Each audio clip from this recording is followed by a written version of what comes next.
Hello, good evening and welcome ladies and gentlemen as the UKSimRacing Porsche Cup Season 10 has brought to you on the premier sim racing platform available only on PC known as iRacing returns from its mid-season break today to kick off the second half of the season, and we are here and all gathered around 7 and 8 of the 12 round calendar at the one and only Circuit de Spa-Francorchamps. Arguably one of the most legendary circuits in motorsport in history, this Belgian circuit spanning the best part of 4.35 miles is a far cry from its original layout, arriving in what was 1910s. Indeed, all the way back then it was a romp and roar through the local countryside and the local forestry, spanning to the best part of almost what was 10 miles, whereas nowadays the circuit has been more refined and it's gone from racing on roads in terms of roads used by everyday road users all the way through to a modernised and dedicated race circuit which has become a stalwart of motorsport in history, indeed a circuit that you cannot go without racing at, with the best part of 3 sectors packed with variety, its first and last sector being focused more on power and braking potential, whereas the middle sector is more of a highly technical combination of medium to low speed corners. There's something for everyone at Spa-Francorchamps, and that's exactly what our drivers will be experiencing today as they get ready to resume their championship campaign.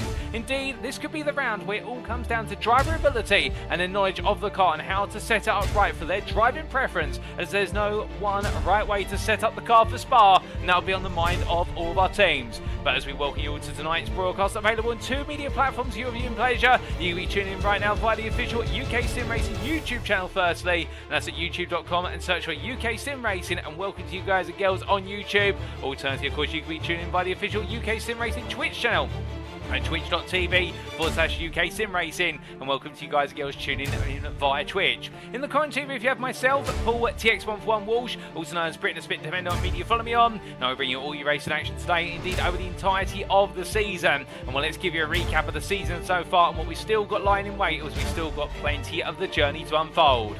And as we can see, we begin our way into the second half of the season after the mid-season break week. It's the 9th of May today, and we kick off what is the final 6 rounds of the championship calendar. Prior to all this, the first half of the season was absolutely ram-packed with action. It was mostly centred around the United States of America, and we won't be going back there for the remainder of the season, albeit we did make an initial detour to Belgium, and let's give you the recap. Round number 1 saw us open up with what was our endurance race special at the Virginia International Raceway on the 4th of April, and then we got to see plenty of battling over the legendary VIR circuit, with many of our drivers finding not just the road surface, but also the grass in between. But the front of the field, it's Patrik Thomsen who got us underway with an absolutely stellar start for the Apex Race Academy team. In rounds 2 and 3 at Circuit Zolder, we continued the form of Patrik Thomsen at the front of the field, but Zolder was absolutely incredible for everybody's second favourite Belgian circuit. On the 11th of April, we saw absolute titanic battles in the gold class, especially in the second race of the day, in our first what was heat and feature combination round, with Ryan Walker trying to fend off the charge of Philipp Hammer all the way to the end, but not quite able to do so in round number 3. And in the silver class, we saw the contrasting fortunes of Conor Craven, who took the win at VIR but lost out in Circuit Zolder, and instead David Biggedite emerged as an early favourite. Then in rounds 4 and 5 at Road America, continuing the theme of heat and feature combination rounds, we made our way back to the United States of America for the Countryside Classic at Elkhart Lake in Wisconsin, and there we got to see our drives absolutely roar down the extended straightaways into the heavy braking zones, and once again it was the battle in the gold class between Patrik Thomsen and Philipp Hammer, with late drama in what was the first race of the day after a late spin for Thomsen, but the reverse of course being in the fact that we did also see was some brilliant racing in the feature race, and on top of that in the silver class it was once again David Biggedite who was able to achieve a perfect score, back-to-back perfect scores. Then round number 6 we made our way over to the US state of Florida for the Sebring International Raceway, and that's where we paused the story on the 25th of April in what was an endurance race round to be remembered, with Philipp Hammer taking his second win of the season in the gold class, and that's where your championship leader coming into today, as we'll recap shortly. And in the silver class it was Conor Craven's opportunity to strike back, with both Craven and also Biggedite both having strategic blunders, but the bigger blunder was on the championship leader of Biggedite, and well, he'll be looking to try and recompensate himself today. As we head into the second half of the season, of course, we've introduced the Circuit de Spa-Francorchamps to a degree, but after today we're making our way to Germany for the Nürburgring Combined, or the Nürburgring Nordschleife Gesamtstrecke, and the drivers will be taking on the infamous German circuit, the Green Hell if you will, in round number 9 on the 16th of May, and then we're making our way over to Italy Rounds 10 and 11, our final heat and feature combination day, and that'll be on the 23rd of May that we see our drivers take on the Mugello circuit, or the Autodromo Internacional del Mugello. And our circuit recently introduced the iRacing simulator service, and you'll get to see in its full splendour as our drivers take on the Grand Prix layout of the Ferrari-owned circuit. And then for our season finale, we make our way to the Netherlands for a circuit that opened up Season 9, and we're going to be using it to close Season 10, the Circuit Zandvoort Grand Prix circuit with its heavily cambered corners. We'll be playing host on the 30th of May to bring the curtain down in our endurance finale. But who will be crowned our champions across the drivers and team championships? Well, that's where we'll find out. We've still got a way to go. And on the way, after 6 rounds of racing, we can start to look at the championship standings. And as we can see in the gold class, the gold drivers championship is led by Philipp Hammer on 149 points to the 138 of Apex Racing Academy's Patrik Thomsen, with the Impulse Racing driver right now seemingly unshakable at the top of the standings, with only 2 wins to his name, but 2 key wins, and that's exactly what he needs to do, and that's what he's known for. If he's not winning outright, he's winning through consistency and also the pace that comes with it. However, that's not to besmirch Thomsen's reputation and the fact that we have seen the newcomer to the grid, or relatively new, given the fact he was racing the grid back in what was it, season 6 and 7, where he did take a hiatus. Thomsen is on fine form, and right now just trying to hit his ultimate stride to take on the 4-time champion. Kory Lazarus, meanwhile, only a further 4 points behind. Do not rule out the Blackout OPR driver, who really has been a tour de force over the last 3 rounds and has moved into that 3rd place spot and is closing the gap to the top 2 and looking to keep them under pressure. And then we do have a sizable gap, which is 24 points to Daniel Secchi, the Olympus Esports Titan driver, who's in a bit of a no man's land in 4th place. Not quite close enough to be contesting the top 3, but far enough away not to be worried about the rest of the field, with James Parker leading the rest of the field to 8 Racing a further 29 points behind. And he's got hot pressure from Tim Darracott, Emil Koemans, David van der Waals and Ryan Walker, who are all nipping at him in the pursuit for 5th place. Behind Ryan Walker we have Carl Felvers, relatively new on the grid, having only competed in the last 2 weeks of racing, and continuing to rise in his form, the Olympus Esports Vulcan driver in P10. And for his 56 points, it's only 1 to Matt Strand, the Race Lab Esports driver, who's continued to acclimatise himself in the Porsche 992 Cup car and been promoted to gold at the start of this season after taking the silver crown in season 9. And then to complete the stands, it's Bruno Batica and Afonso Souto.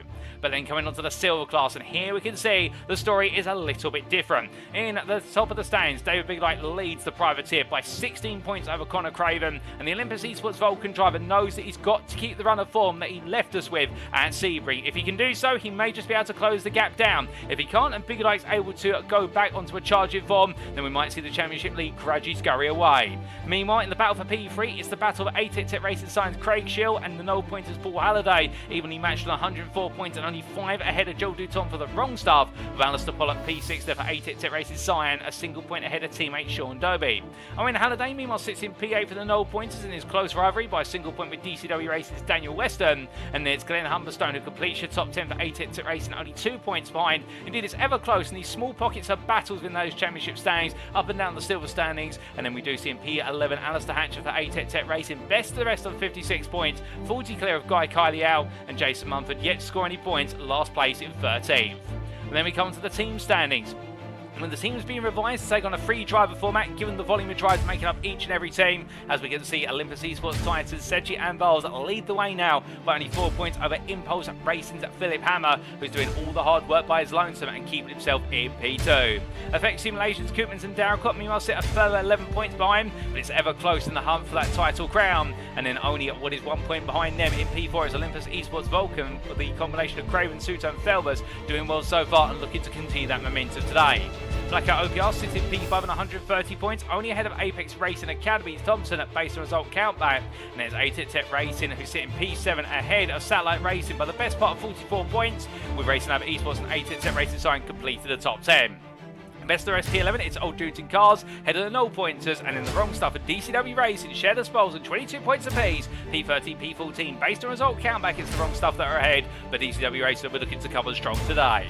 But let's talk about our circuit for today then, and it is the one and only Circuit de Spa-Francorchamps, and we're going to be using the Grand Prix pit lane exit for today. But as our drivers make the way around this circuit, as you can see with the circuit map provided by iRacing.com, and thank you to iRacing for that absolutely brilliant simulator and the track maps that come with it, this is one of the ultimate circuits in the world of road racing. Even the fact that many of the corners that you see on screen are household names, whether it be the bus stop chicane of the final 2 corners, the Urugin to Radion complex at turns 2, 3 and 4, or the Montreal-Les-Combe at turns 5 and 6. There's something for everyone here, and indeed, this circuit is enshrined in motorsport in history, whether it comes to Formula 1 or alternatively a GT World Challenge, you name it, it's raced here. And as our drivers make their way down the start finish straight in towards La Source at turn number 1, they'll begin the journey of what is the 4.35 mile lap.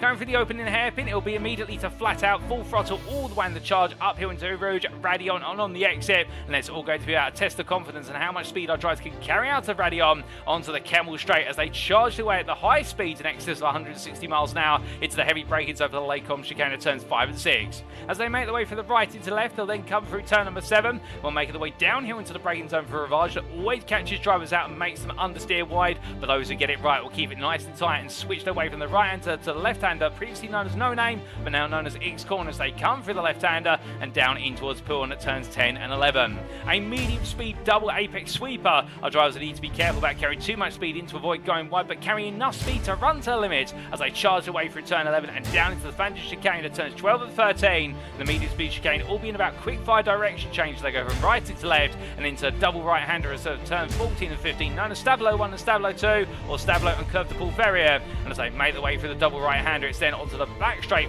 flat out as they roar the way up towards Blanchimont corner. Perhaps one of the trickiest corners to get right, given the amount of speed you carry into the high-speed left-hander. But get it right, you'll head into the break-ins over the bus stop chicane at full tilt. And as the drivers head onto the anchors there, it'll be the low-speed chicane of 18 and 19 to complete lap and do it all over again. And this circuit, located in the village of Francorchamps in what is the municipality of Stavelot in the Wallonia region of the province of Liège in Belgium, well, it's a circuit that draws many a star and indeed many a spectator to its tarmac year in, year out, and we've been drawn there today. But before we go racing today, of course, we have to give you a reminder of the rules, and in terms of qualifying, a lone qualifying format shall be used. All the drivers will go out of the circuit in the qualifying session, but they have an isolated instance of the circuit to put in their qualifying laps, of which they have 3 available, plus the out lap, alternatively 12 minutes at most to set their best possible time. It's whichever expires first.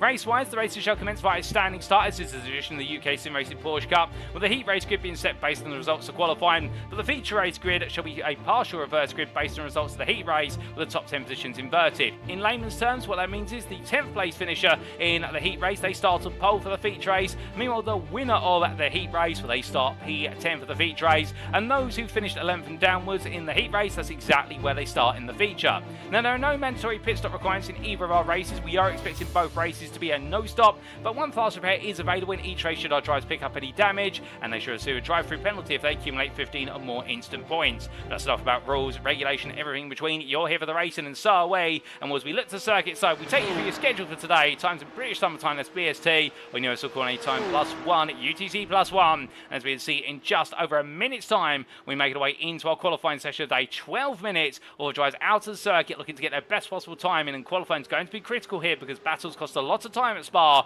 and we'll see those battles flourish in our first race of the day, the round 7 heat race, will be just after 10 past 8 this evening, 12 minutes of racing, and then we'll take a brief 2-minute break before returning to the grid just after 25 past 8 this evening for our round 8 feature race. 2.5 times the length of the heat race. It'll be 30 minutes in duration, and all the drivers absolutely having to manage the car and manage their pace for the extended duration to come out on top. But who's going to be able to do so? That will be on the mind of many a driver as we do look to Daniel Sedgey in the background here as the Olympus Esports title driver makes his way on his final practice laps on and through what is Stablo 1, Stablo 2, and heading in towards Blanchimont corner. But as he does so, we do have what is a new driver on the grid today. And will Daniel Sedgey not being a new driver? Indeed, he's a firm favourite and absolutely love to be seen on the grid as always in the Olympus Esports title machine. And our newcomer for today is none other than Adam Tighe, the privateer from Ireland. You can see they're parked up behind the ATEC racing machine in the foreground, and well, he'll be joining in the gold class, and we'll tell you a little bit more about him when we do go into qualifying. We're very happy to see Adam on the grid today and wish him all the best on his debut. Indeed, every driver very happy to see him there. And well, the UKSimRacing Porsche Cup, it's a competition, but it's also a community. It's a family of drivers up and down the grid, and one big member of that family is our New Zealander, of course, of Kory Lazarus, a Blackout OPR, fastest driver in this final practice warm-up session. But will that translate into pole position in qualified? He's gone very strong here in the past, but so has Philipp Hammer, so has Patrik, so has Daniel Sedgey. Could it be a four-way fight for pole? Well, the checker flag comes out in practice. You know what time it is. It is time for us to find out, for it is time for 12 minutes of qualifying. And as our drivers make their way into the qualifying session and get themselves set, we do say hello to GZen High in the Twitch chat, who's absolutely excited to be tuning in. And we're very happy to have you with us, Greg, and I hope you're doing well. And well, as Ryan Walker makes his way out the pit lane, it's go, go, go for 12 minutes. And of course, that out lap plus 3 laps. And well, why is that timer so important in this qualifying session today? Some of you may be wondering. And well, for the simple reason, when you do consider, and don't adjust your TV set, by the way, if you notice the overlay disappeared, that's on our end, not yours. We had a glitch where we couldn't see the track map in the top right corner of the screen.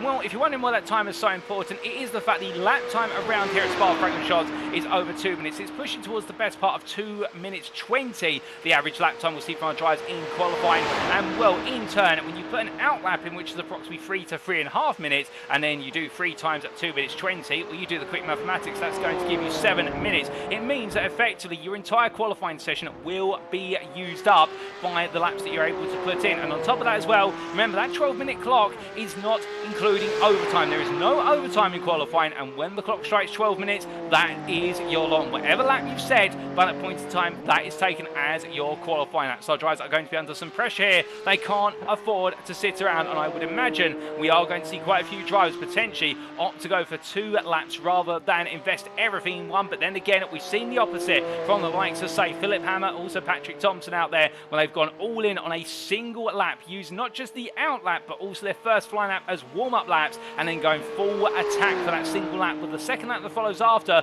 or their third and final flying lap not quite having the value that you'd normally see from the lap before it, given the fact that they've used up the tyres and the car will be starting to feel a little bit less in terms of performance. As our drivers get set, you may also be wondering, well, if this circuit is all about how our drivers manage the circuit and how they set up the car, how can they set up the car for success?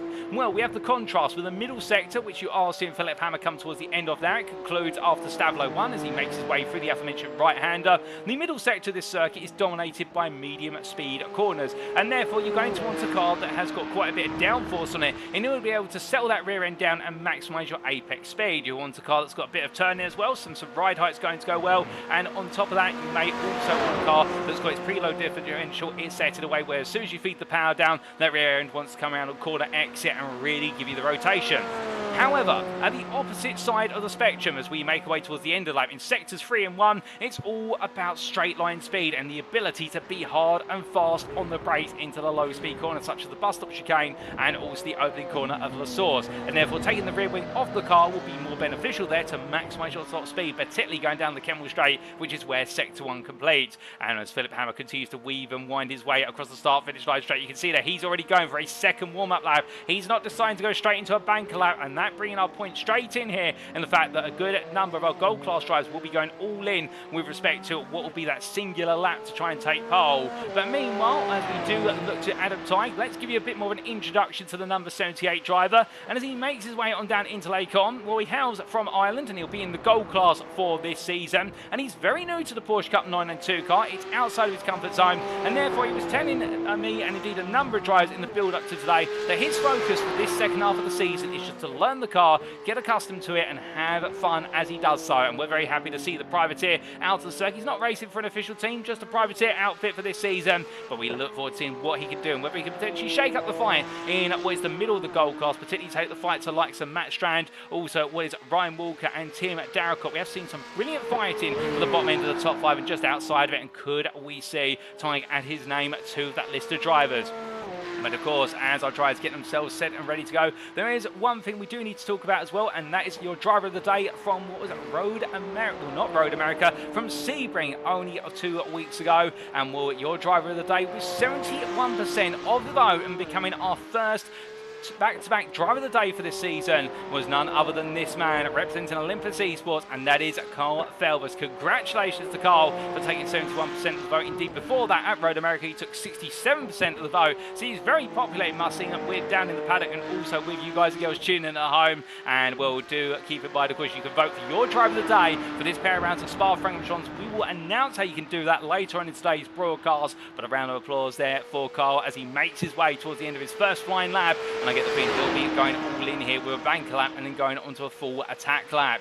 But as he gets himself set and ready to come to the end of his first lap, well, meanwhile Ryan Walker looking quite fast out there. Purple subsectors in subsector 2 and subsector 4. So right now, could Walker be the driver to set the pace for Satellite Racers? Time goes for visual pole, the first lap on the board, and Walker there for 2:20.150.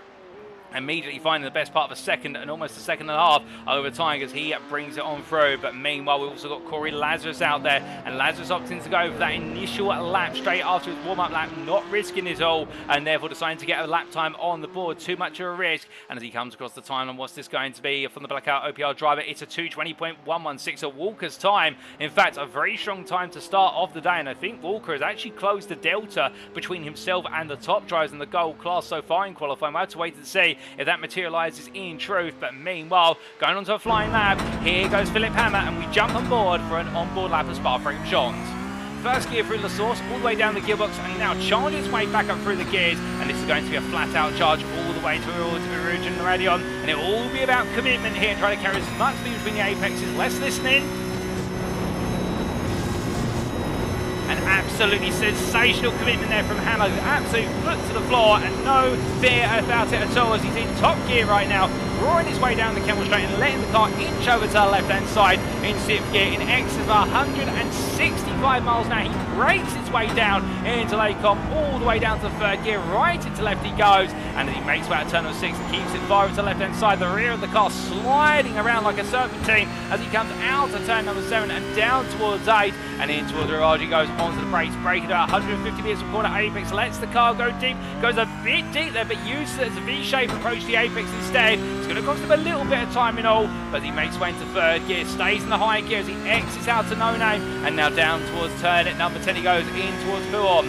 Now looking to his right-hand side for his brake marker and braking 100 metres from the first apex down to 4th gear, just feeding the throttle in, and managing the steering wheel as he comes down through turn number 11 and flat out all the way in towards Lacombe now as he brings it over to the left-hand side onto the anchors 100 metres from the first apex down to 3rd gear. Keep it tight in a straight line to the next apex as he turns in nice and early, rides the curve high, lets the car get spat out to the outside, and now over to left to go onto the brakes of Stablo 1, down to 3rd gear once again, keeping it nice and close to the apex and rolling the car onto the exit curve. Open up Stablo 2, full commitment here, close to full throttle and entry as he makes his way out to Stablo 2, and now flat out all the way towards the Blanchable corner, up into top gear he goes, into 6th as he roars his way still, and up to 155 miles an hour and gets ready for his turning point.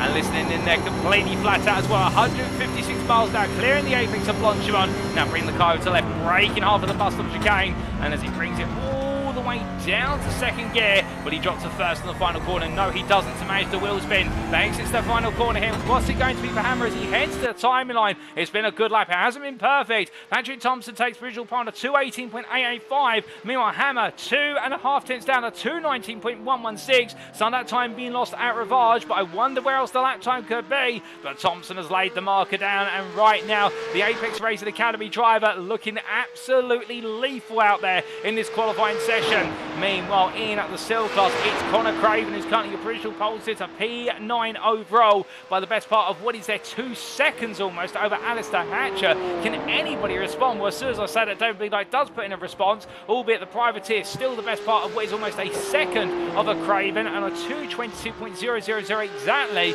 Well, I don't know whether Big Light's aware of the precision with which he's recorded his lap, but that's the first time we've ever seen in qualifying in a long time in the UKSimRacing Porsche Cup somebody hit a lap time precisely on the second and the minute. But as Big Light makes his way over the rise into Radion, well, that is going to be track limits there, and that'll be an invalidated lap for Big Light, and I suspect he'll be bringing the car to a stop, and he does immediately, knowing there's no more laps available to him. Meanwhile, David van der Waals with a good qualifying lap that goes P3 on a 2:19.540, and he's had some difficulty over the last couple of rounds going into the mid-season break, so this could be a resurgence time for van der Waals in the fact that the first couple of rounds of the season were fantastic, but from what was round number 4 onwards, it's really just not gone his way whatsoever. But today, he's looking strong.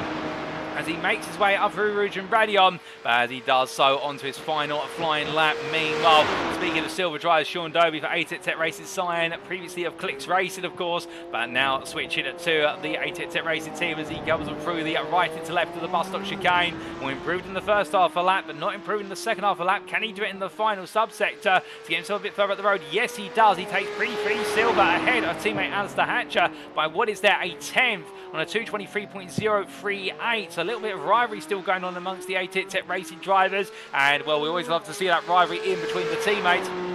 And they do their best to keep it clean, of course, but meanwhile some drivers who right now are under pressure to get a lap on the board, including Alistair Pollock, who did talk about down in the paddock in the build-up to today the fact that he would like to return to the silver podium. It's been a long time since we've seen him there. Indeed, his first silver podium, if my memory serves me correctly, being in the season opener, and we haven't seen him being able to replicate that since. But right now he makes his way in towards what will be at Blanchimont corner. Well, no lap time on the board, and this will really be do or die proverbially, given the fact this is his final flying laps. He's got to get a good lap in here, or he's at risk of starting from the back rows of the grid. Onto the brakes he goes as Paul Halliday moves up to P15 at 2:24.259. Meanwhile, Pollock goes a bit deep. You can see the car not comfortable as he loses the rear coming up the final corner, and it's gone wrong for Pollock as it hits the wall, and well, with that it won't be a valid time, and for Pollock it is going to be a start from the back of the grid. Meanwhile, Kory Lazarus heads to the line, and as he does, currently P5. He went purple in the first subsector, but it's not enough for Paul on the front row. He'll be starting P3 on a 2:19.169, but look at the gap between the top three. Only 3 tenths on a lap this extensive,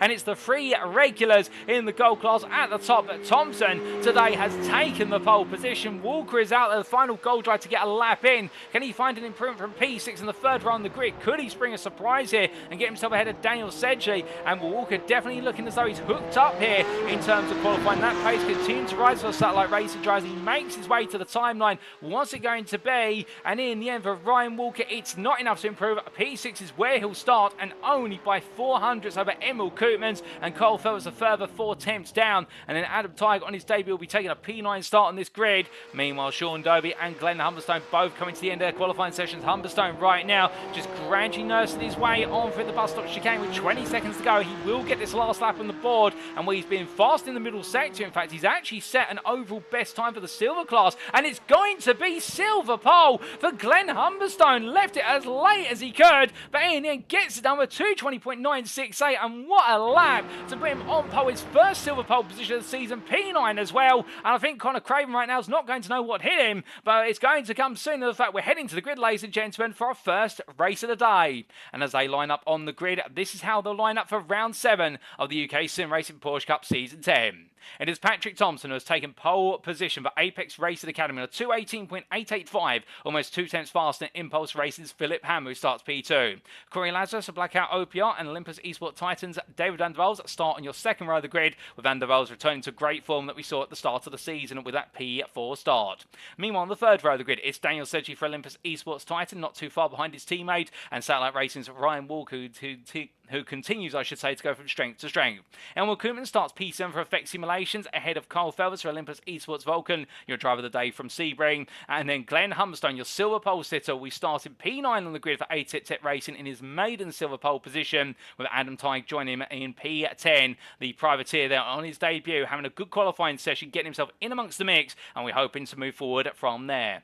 Connor Craven lines up P11 for Olympus Esports Vulcan, ahead of championship rival David Biggerdike. And then we can see on row number 7 on the grid, it's Sean Dobie for ATT Racing Cyan and ATT Racing's Alistair Hatcher, with Joel Duton started P15 for the wrong stuff, ahead of Paul Halliday for the null pointers. Then Owen Halliday starts P17 behind his teammate, ahead of DCW Racing's Daniel Weston as their rivalry continues, with Craig Shields starting P19 for ATT Racing Cyan, no lap time on the board, and the same issue for his teammate Alistair Pollock, who starts 20th of our drivers, last but not least, for ATT Racing Cyan, with that late spin in qualifying costing him dear and what could have been a reasonable time on the grid. But as our drivers all get set in position, we do look down towards the start finish line in the front row. Patrik Thomsen on your left, and meanwhile Philipp Hammer on your right. All the drivers are in position, and I think the lights are going on. They are indeed, ladies and gentlemen, for the first time today. Then it is going to be 1 red light, 2 red lights, 3 red lights, 4 red lights, 5 red lights. And it's lights out and away we go. A quick start sequence as Patrik Thomsen gets underway. It's a reasonable start, but Hammer's had the better launch. And as they make the way into turn 1, Hammer will look round the outside as all drives make the way through the opening corner here. Can anybody find a way past Thomsen? The answer is no, they can't. As three abreast further behind us, Conor Craven battling with Glenn Humberstone, who manages to hold his position. But meanwhile, Kory Lazarus under pressure and David van der Velde has had a brilliant start as they make the way up the hill, roaring the way up for the first time. And as they do, full throttle all the way from our drivers. There's two wide there between Owen Halliday and, oh goodness me, that's going to be Alistair Hatcher's collapse, as we've also had it go wrong for another driver up front. That's Kory Lazarus, who's had it go very, very wrong, as it looks though the field will clear the way of the cars that have had it go haywire. But meanwhile, at the front of the field, it is Patrik Thomsen still under pressure here from where it's Philipp Hammer going through Lake On. But at long last, now that we're going to the middle sector, Thomsen will be able to settle down a little bit and start to go to work about defending. I don't think Hammer's going to give him the breather room as they come down towards the Ravage. He thinks about it, but decides to tuck on in. And well, I can tell you one thing, Thomsen may have got pole, but Hammer right now has absolutely got that car warmed up as quickly as possible. And those tyres are alive for Hammer, and the Impulse Racing driver absolutely on the attack early on. Meanwhile, further back, Paul Halliday, after a difficult start, down to P17, an old pointers driver, putting the pressure on Sean Dobie and Owen Halliday. Owen Halliday, of course, being in that altercation with what was Alistair Hatcher coming through Erujan Radion. And we'll try and get a replay of what exactly happened there in due course, and also what happened to Kory Lazarus, who's dropped down to the back of the grid. You can see him there in the rear of the picture as they make their way down through the corner. But a dramatic start for a number of drivers, and particularly for Kory Lazarus, where it's got so wrong so fast. But as we look to Daniel Weston, one of the biggest gainers at the start of this race, we're only half a lap in, and well, Weston gained 8 places overall, 6 in the silver class, the biggest gainer of everybody, only 2 matching class game positions by Alistair Pollock, who started P20, he's already up to P13 overall. But Daniel Weston absolutely flying for DCW Racing and on the attack versus David Bigelike as they make the way out of Stablo 2.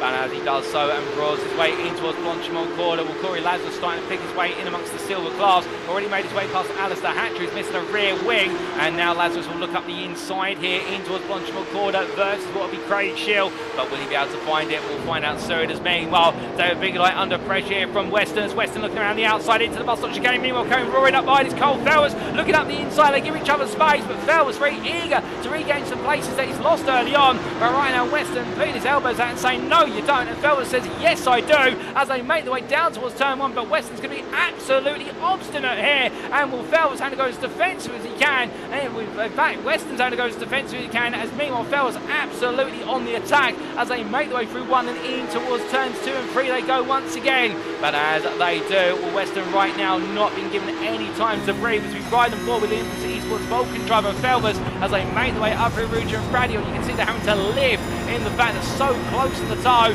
But now on the inside, as he looks at the move here, and in the end, well, he did cut track limits, and Felwers having to bleed off the speed for an automated slowdown penalty that's been given to him by the iRacing shooting system. And I think Conor Craven, the victim of the same, the Impulse Esports Vulcan driver, falls a long way down the order. And whilst it may be a 1 second penalty, the lift means it's about 2-3 seconds. As meanwhile, Kory Lazarus swipes his way out the inside of what is a stricken Carl Felwers, and the Blackout OPR driving out to P14 and on his way with this recovery drive. But meanwhile, we do look, in fact, there's been an incident for, I believe that's Adam Tighe, who's gone around on the exit at turn number 7. The privateer having a spin. We'll have to try and find out what happened there, but he tries to bring the car back together. We're right now making his way in towards No Name Corner, and behind them we've got Alistair Hatcher and battling with Paul Halliday to not be last as they make the way down through turn number 18 towards turn 9 they go. And Hatcher struggling with the absence of a rear wing, but I think Halliday has got some damage on the car as well, as they've got the company of Shield and Dobie just in front, as the A-Tip Racing at Cyan drives absolutely battling hard and fast for each other, and they might be battling for the last spots of the silver class and the overall positions, but they're enjoying it out there, and we love to see it as they make the way on down through Pearl Corner. But as they do, will mean, while we look to Ryan Walker, who's got the pressure, silver leader Glenn Humberstone right behind him as they make their way through Stablo 1 and Stablo 2 once again. And with the Scotsman right now, I don't think he's going to quite believe the fact he's got a comfortable amount of space in front of him, with the top 5 being 3.3 seconds ahead. Emil Coombs being the first of the top 5 that Walker can see the distance. But meanwhile, your silver pole sitter Glenn Humberstone absolutely roaring onto the back of the P6 driver as they make the way on through Blanchimont corner. When he looked for a move here under braking, I think he's going to go for it. Walker will leave the door open, but Humberstone not close enough to, and Walker in the end presuming, I would say, that his rival's just going to tuck back into the toe. but as they make the way to the end of lap number 2 and onto lap 3. Meanwhile, Patrik Thomsen is still your leader as we look back for the rear of the Danishman as he comes out of turn 1 once again, and well, Philipp Hammer just will not go away, and we can understand why these two very close on pace, but right now Thomsen hasn't got enough to be able to make a break as they make the way to Rouge and Radio for the third time of asking. Up the rise they go, and as they make the way over the crest, well, it's going to be Hammer within 2 tenths this time, but we'll see who's got their car set up for straight line speed now as Hammer inches closer and closer and closer. Thomsen peels the inside, Hammer looks to go around the outside. Thomsen immediately starts to open up the corner as much as he can. It's going to be Hammer on the outside as they turn into Lake On. 2 wide, they're going to the right hander, 2 wide, they're coming to the left. Benny and Thomsen giving Hammer a squeeze the apex there, just about giving them space to breathe, but nothing more. And as they come through turn 7, this brings Seji right back into the mix. Hammer takes Pete to the inside in order to, I would say, look off both what is Seji's potential attack, but also keep the pressure on Thomsen. But Daniel Seji right now, right on the back of the pair and looking for an opportunity. Olympus Esports Titan driver who's not been on their pace this season by comparison, but when they fight, he's always there to get ready to get in amongst the mix. And well, that's exactly what you've got to do in the number 88 if you're Daniel Seji. You've got to be the opportunist as they make the way down through turns 10 and 11, and the Olympus Esports Titan driver will be right now absolutely cheered on by team principal Charles Michel from the pit walls. They make the way up towards turns 12 and 13 in towards the Flanders chicane they go, and as they do, right into left, we can see there Thomsen and Hammer taking a bit of a breather, and Seji continue to just wait and watch. And well, meanwhile, we've got some replays to watch, and that will start off with what happened to Kory Lazarus on the opening lap through Rouge and Radio. And well, there's the aftermath of the incident in terms of Lazarus being sent sideways to the barrier. But what exactly had set it off is the question we're trying to get the understanding of. And well, I think here's the replay, ladies and gentlemen. And as they made their way through Rouge and Radion, for Lazarus going too high through Radion, and as a result, the rear of the car coming unstuck over the bump in the road, and will Nuzinda going to the wall in the end, and will thankfully able to pull the car off the race line onto the grass. Meanwhile, further back we had an instant for Alistair Pollock, and this was the 18th race assigned driver after Hatcher got clipped by Owen Halliday, and where he tried to take a race of action, ran wide, but nothing more than that. So in the end, we saw the Halliday and what the Owen Halliday versus Hatcher incident, and that was what everyone had to avoid further down the order. But we also had an incident only moments ago for what was, I do believe, Adam Tighe, and what exactly happened to Tighe on lap number 2. Well, here is the replay to explain, and this was going through turn number 7, and contact there with 2-1-2 at Glen Humberstone that sent the Irishman sideways into the gravel, and I think there might be words in the paddock afterwards. In fact, Ryan Walker was behind Humberstone before that happened, and therefore that explains why Humberstone is all over the back of Walker now. But meanwhile, we return to the live racing action just at the right time as your leaders make their way down the back straight of Kemmel, and once again it's side by side, but Hammer this time has got a nose ahead. Can he get the whole chassis ahead into turn number 5? No, he can't. That's the answer. And Thomsen again, absolutely clinical in defending, but here comes Seji. Seji looking around the outside to turn 7, but Hammer in the end holds the inside 9, that you can't go all the way round there unless you've already got a nose ahead. And as they make their way down towards Raj Corner, Hammer right now, it's very rare you find Philipp Hammer caught between a rock and a hard place. Normally he's the one giving everybody the hard time in terms of being the threat to overtake,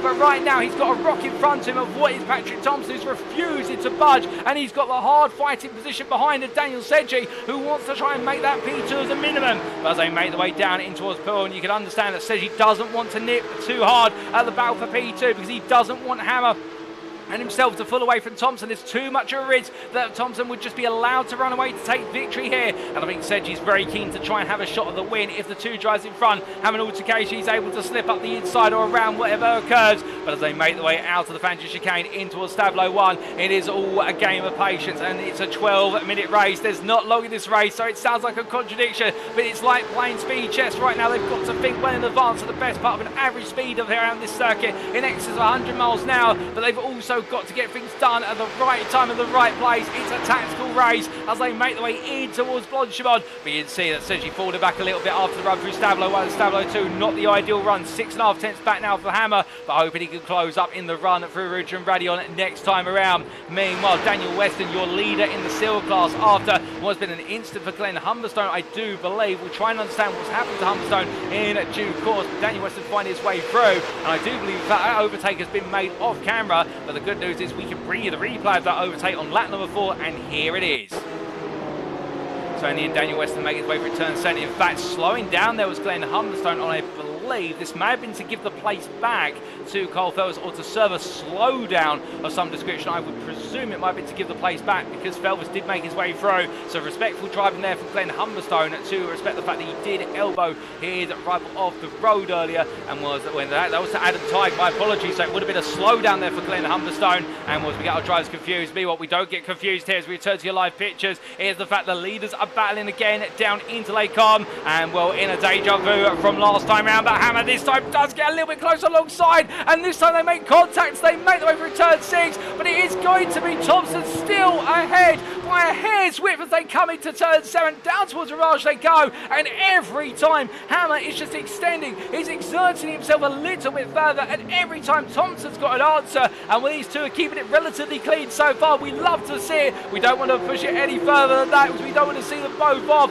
But meanwhile, Daniel Sedgwick will be right on board with the third place man. He'll be sat there waiting in the wings and thinking he's got an opportunity to go on the attack and pounce here as we are on to what could potentially be the final lap of race in this first race of the day. Doing some quick mathematics in my head, I think we might squeeze in a 6th lap. If we're fortunate, it's going to be very close if we can get a 6th lap on the board, but if not, this could be for all the points in this race as they make the way for the Fangers chicane. A minute left on the clock. It's going to be very tight if they get around in time as they make the way in towards Stablo 1. But right now, Sedgwick will know if he's going to go for it. He's got to go for it soon because time is of the essence. They make the way through the first of the 2 Stablo corners. Through Stablo 2 they go, and you can see Sedgwick just not quite able to carry the speed compared to his rival, as meanwhile drama off camera Glenn Humberstone has been towed to the pit, so your silver pole sitter is out of this race and he'll be at the very back of the field for race number 2. But as they make the way off through Blancheville corner, 30 seconds left on the clock, we will get one more lap after this, ladies and gentlemen, as they come on down under the braking zone,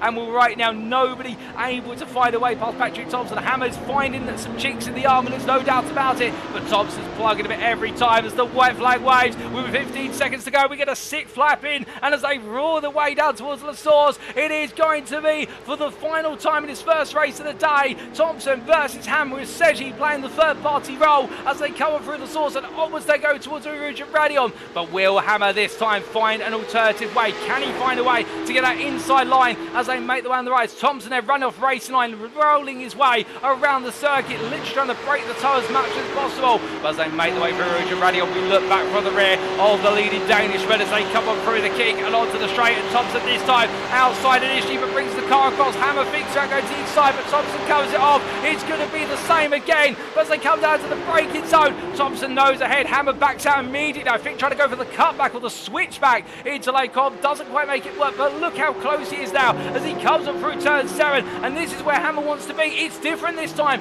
He's able to take a look into Rivage corner. It's only 2 tenths, decides not to, but what it means now, he's going to be in a much more threatening position all the way through the middle sector of the lap, and as they come down in towards No corner, through the left they go. Well, meanwhile off camera, Adam Tighe finding his way past what is Owen Halliday, and well, that was a P15 after a difficult mid portion of the race time, but gradually regaining some places. No major battling going on in the silver class right now tonight, ladies and gentlemen, so we're focusing on this battle all the way to the end. And as they make the way on through in the rear of the picture, you will notice what is Emil Koopmans and David van der Waals. They're getting a bit closer together in the fight for P4. In fact, Koopmans has got ahead of van der Waals on a previous lap, and as they make the way on through the chicane of Fanges, well, van der Waals going a bit deep there and pushing himself a bit too hard, and as a result will lose the right to threaten Koopmans on the final portion of this lap. But as we look to our leaders here as they make the way out of Stablo 2, Sedgwick running a little bit wide from what we're hearing coming through Stablo 1, albeit not costing him too much time. Will Hammer 5 attempts back. He's not close enough to really threaten with a move here. He will get an overspeeding towards Blanchimont, but I don't think it's going to be enough unless he goes to the mother of all lunges, in towards the bus stop chicane. But even then, even if you're Philipp Hammer, I don't think you're going to be that brazen. And as they come down to break it into the bus stop chicane, the checker flag gets ready to wave, and for the first time today, it will wave to Patrik Thomsen for Apex Racing Academy, who will take the win in the round 7 heat race here at Spa-Francorchamps ahead of Philipp Hammer and Daniel Sedgwick, and a thrilling freeway fight. P4 meanwhile goes to Emil Koopmans, head of David van der Waals, and then it will be Ryan Walker P6 and a lonely P6, but a solid performance of the satellite racing driver Carl Felvis will come through to take P7, and behind him to take his first silver class win of the season, it's DCW Races Daniel Weston from the United Kingdom, who will line up P3 on the grid for the second race of the day. Connor Craven takes the run-up spot in the silver class for P9 for Olympus Esports Vulcan. He'll be absolutely pleased with that. Kory Lazarus comes home P10 in the end. A great recovery drive from the Blackout OPR driver. Had a Joel Duton, who returns to the silver podium. And in fact, I think that's his first ever silver podium for the Luxembourgish driver for the wrong stuff. Congratulations to him. David Biggedike, P4 in silver, P12 overall. Had a Sean Dobie, Craig Shield, Adam Tighe. And then we've got Owen Halliday, P16 ahead of Alistair Hatcher, with Alistair Pollock just behind their P18. And then your last finisher, as the car struggles its way through the final corner, and I think there's some major damage on that no pointers car. It will be Paul Halliday who limps his way to the final finishing position on the lead lap, P19 or P10 in the silver class. Glenn Humberstone then retiring and taking P20. Whilst we do have 2 minutes before our next race, ladies and gentlemen, let's give you a quick recap of those race results, subject to any stewards' inquiries, and here they are. After 12 minutes of racing, Patrik Thomsen took the win for Apex Racing Academy overall in the gold class in the round 7 heat race, ahead of Philipp Hammer for Impulse Racing and Daniel Sedgey for Olympus Esports Titan, completing that overall and gold podium. Emil Koopmans, P4 there for Effect Simulations, inching his way ahead of David van der Waals, who finished P5 for Olympus Esports Titan but couldn't find a way back, and then Ryan Walker, P6 for Satellite Racing, and a solid race finishing at where he started, with Carl Felvis just behind for Olympus Esports Vulcan a further 7 seconds, and then it was a second to Daniel Weston, taking his maiden silver win in his first race of the day, and also being inside that top 10 at reverse grid. Meanwhile, second place in the silver class, P9 overall, Connor Craven for Olympus Esports Vulcan, and he'll notice exactly what he needs in order to start getting back at David Biggedike, and he'll be lined up P2 on your grid for what will be our second race of the day. And then, as we can see, Kory Lazarus taking reverse grid pole, P10 for Blackout OPR, a great recovery drive after an unfortunate start to his race in the opening lap. P11 went to Joel Duton, who completes the silver podium of Weston, Craven and Duton with his first podium of his season, and indeed his UKSimRacing Porsche Cup career. Congratulations to the wrong stuff driver. David Biggedike missed out on the silver podium, but taking P12 overall and 4th in class, ahead of Sean Dobie and Craig Shield, with Adam Tighe P15 on his debut race. Plenty more to come in race number 2, ahead of Owen Halliday, Alistair Hatcher, Alistair Pollock, and then your last lead lap finisher, Paul Halliday, and no pointers drive being followed up by ATEC Races Glenn Humberstone, classified as a lap down with that late retirement, and your silver pole sitter not having the race he wanted, and now having to show it all from the back of the grid and show how that pace can fly when we go under race conditions once again. But that was our first race of the day, ladies and gentlemen, and we are now only seconds away from race number 2. And if you don't mind if I do, I'm going to have a quick sip of water, because I get the feeling the race in action in this second race is going to be just as enticing, if not even more so.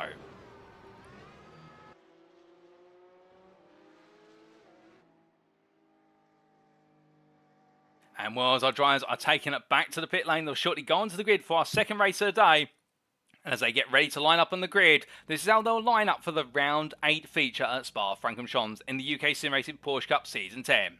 And it's Kory Lazarus who takes the top 10 inverted reverse grid pole for Blackout OPR. The gold pole sitter joined by the silver pole sitter Connor Craven for Olympus Esports Vulcan, with row 2 going to Daniel Weston and Carl Felvis. And on row number 3 you'll have the combination of what will be Ryan Walker for Satellite Racing and David van der Waals for Olympus Esports Titan, followed up by Emil Koopmans and Daniel Sedgey. And then Philipp Hammer and Patrik Thomsen line up on your 5th row to complete your top 10.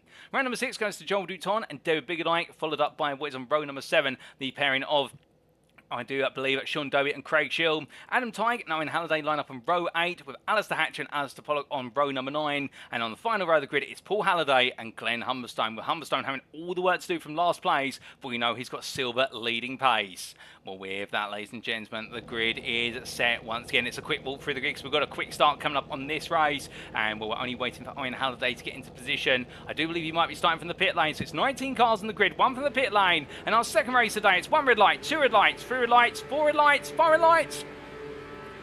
And it's lights out, and away we go for the second and final time today as Kory Lazarus gets a good start. Connor Craven alongside, but falling back into the braking zone into the source. Meanwhile, Daniel Weston immediately going hard on the inside, looking to stay safe. A little bit of elbows out there with Carl Felvis. Felvis made to go very wide, and as they make their way out to turn number 1, well, Felvis will rejoin side by side, but have to lift off the throttle there in order to make sure he doesn't pick up a major slowdown. And as they head in towards the origin radio, and it's now going to be at line astern, or is it, as Felvis now starting to build up speed as everyone on cold tyres makes makes the one through. There's drama in the first race of the day here, but meanwhile, here comes what is Patrik Thomsen. He makes it 3 wide with what is, I do believe, Emil Koemans, and Philipp Hammer gets ahead of the pair of them, getting ahead of Daniel Sedgwick. You can see on the left of the picture, it's still 3 wide back there, albeit we've got a car going slowly. That's Velvis on a slowdown, and Patrik Thomsen has leapt his way up to P6 ahead of Sedgwick and Hammer as they make the way through right to the left of the come. Hammer on the outside of where's Emil Koemans, as Koemans right now trying to stick the battle to Hammer.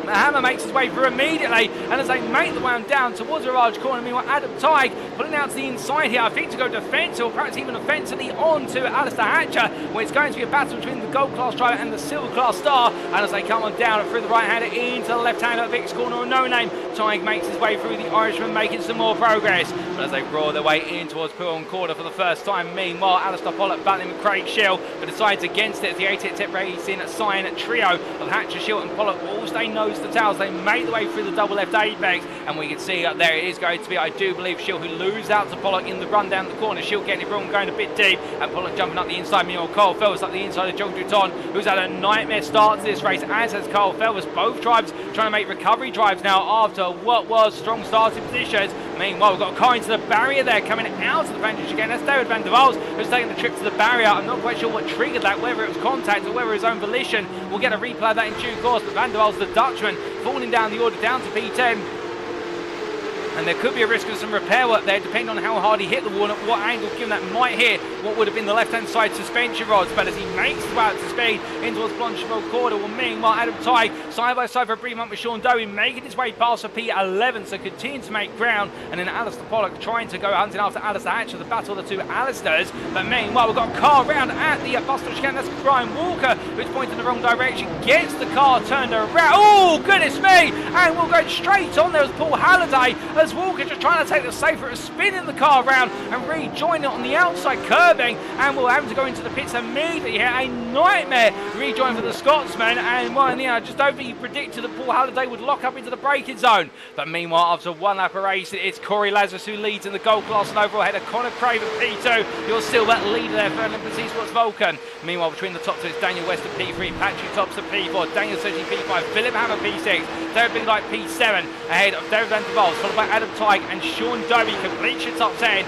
with Alistair Hatcher best the rest P11. But meanwhile, more battling to come here as it is a slowdown from what is Alistair Pollock, and here comes Cole Velvers looking for an opportunity to go on the attack versus what will be Alistair Hatcher. He looks once inside, looks twice, and he decides on the second one he wants to go for it, but Hatcher's going to say no you don't, I've seen it coming now, you've given away your hand. But Velvers says it doesn't matter, my cards are stronger than yours and I'm going to play them. And let's go up the inside into turn 7 as they make the way down towards the large corner now, and as they make the way onto the anchors here, Velvers gaining another place, and the gold class driver's next target will be, I was going to say Sean Dowie, but Sean Dowie's moved himself or extricated himself off the circuit there into P14. He falls to 88 Racing Cyan, and well, the 88 Racing team definitely not having a happy day as far as so far, as he's got the pressure of Pollock now looking around the outside, with Koopmans also trying to get involved here, but Koopmans in the end being barricaded by the 88 Racing cars. He can't find a way to go through the middle of them, and he won't want to make it 3 wide into Spoiled Corner, but then Dowie on the inside, slower speed car, and therefore Koopmans does sweep his way around, as does Alistair Pollock. But meanwhile, Craig Schill battling side by side with Joel Duton as they fight for P5 in what is the silver class or P12 overall. Duton on the inside making the place. Remember, Duton started further up the order. He started in what was P11 on this grid, so therefore he'll be hoping for more places to be gained before all is said and done. But Craig Schill now tucking in behind, and it does look as though Duton continues his crusade up the field. As he does so, Daniel Weston, meanwhile off camera, has fallen to P5 from P3, and battle Patrik Thomsen and Daniel Sedgwick down the Kemmel Straight. And I do believe the move was made there by both drivers, and Weston not fighting it too hard, given the fact his target will be Connor Craven, who's up in P2. But you have to keep in mind as well that Craven is almost 3 seconds up the road, and the only way Weston's going to get to Craven at the moment is if he lets the gold drivers go and he lets them pull him towards Craven, because Craven will have the oncoming presence of the gold drivers. And as you can see here, Weston thinking about battling with Hammer initially, but Hammer already on the inside. I think Weston recognised that, you know what, it's better for me to let this go. He'll put up a bit of a fight, but the DCOV racing driver is not going to fight this as hard as he would with a fellow silver class driver, understandably, given the fact different classes of driver, and there's no value, there's no extra points as a silver for beating the gold driver. There's only pride on the line, but sometimes pride becomes pride comes before the fall, and you don't want that to happen over a 30-minute feature race. As they make the way up through Rouge and Ruddy and charge the way down. Right now, Weston will just tuck it behind Hammer and use him as the pace of reference car. Meanwhile, Adam Tighe on the charge. This is David Biggerdyke here for P8 as the gold driver looking to gain some more ground in his hunt after David Van der Waals, who's second up the road by comparison. You can see Van der Waals with a damaged front bumper there going in towards Lake Com, and that's going to be hindering his top speed down the long straight, and that will give Tighe a little bit more confidence.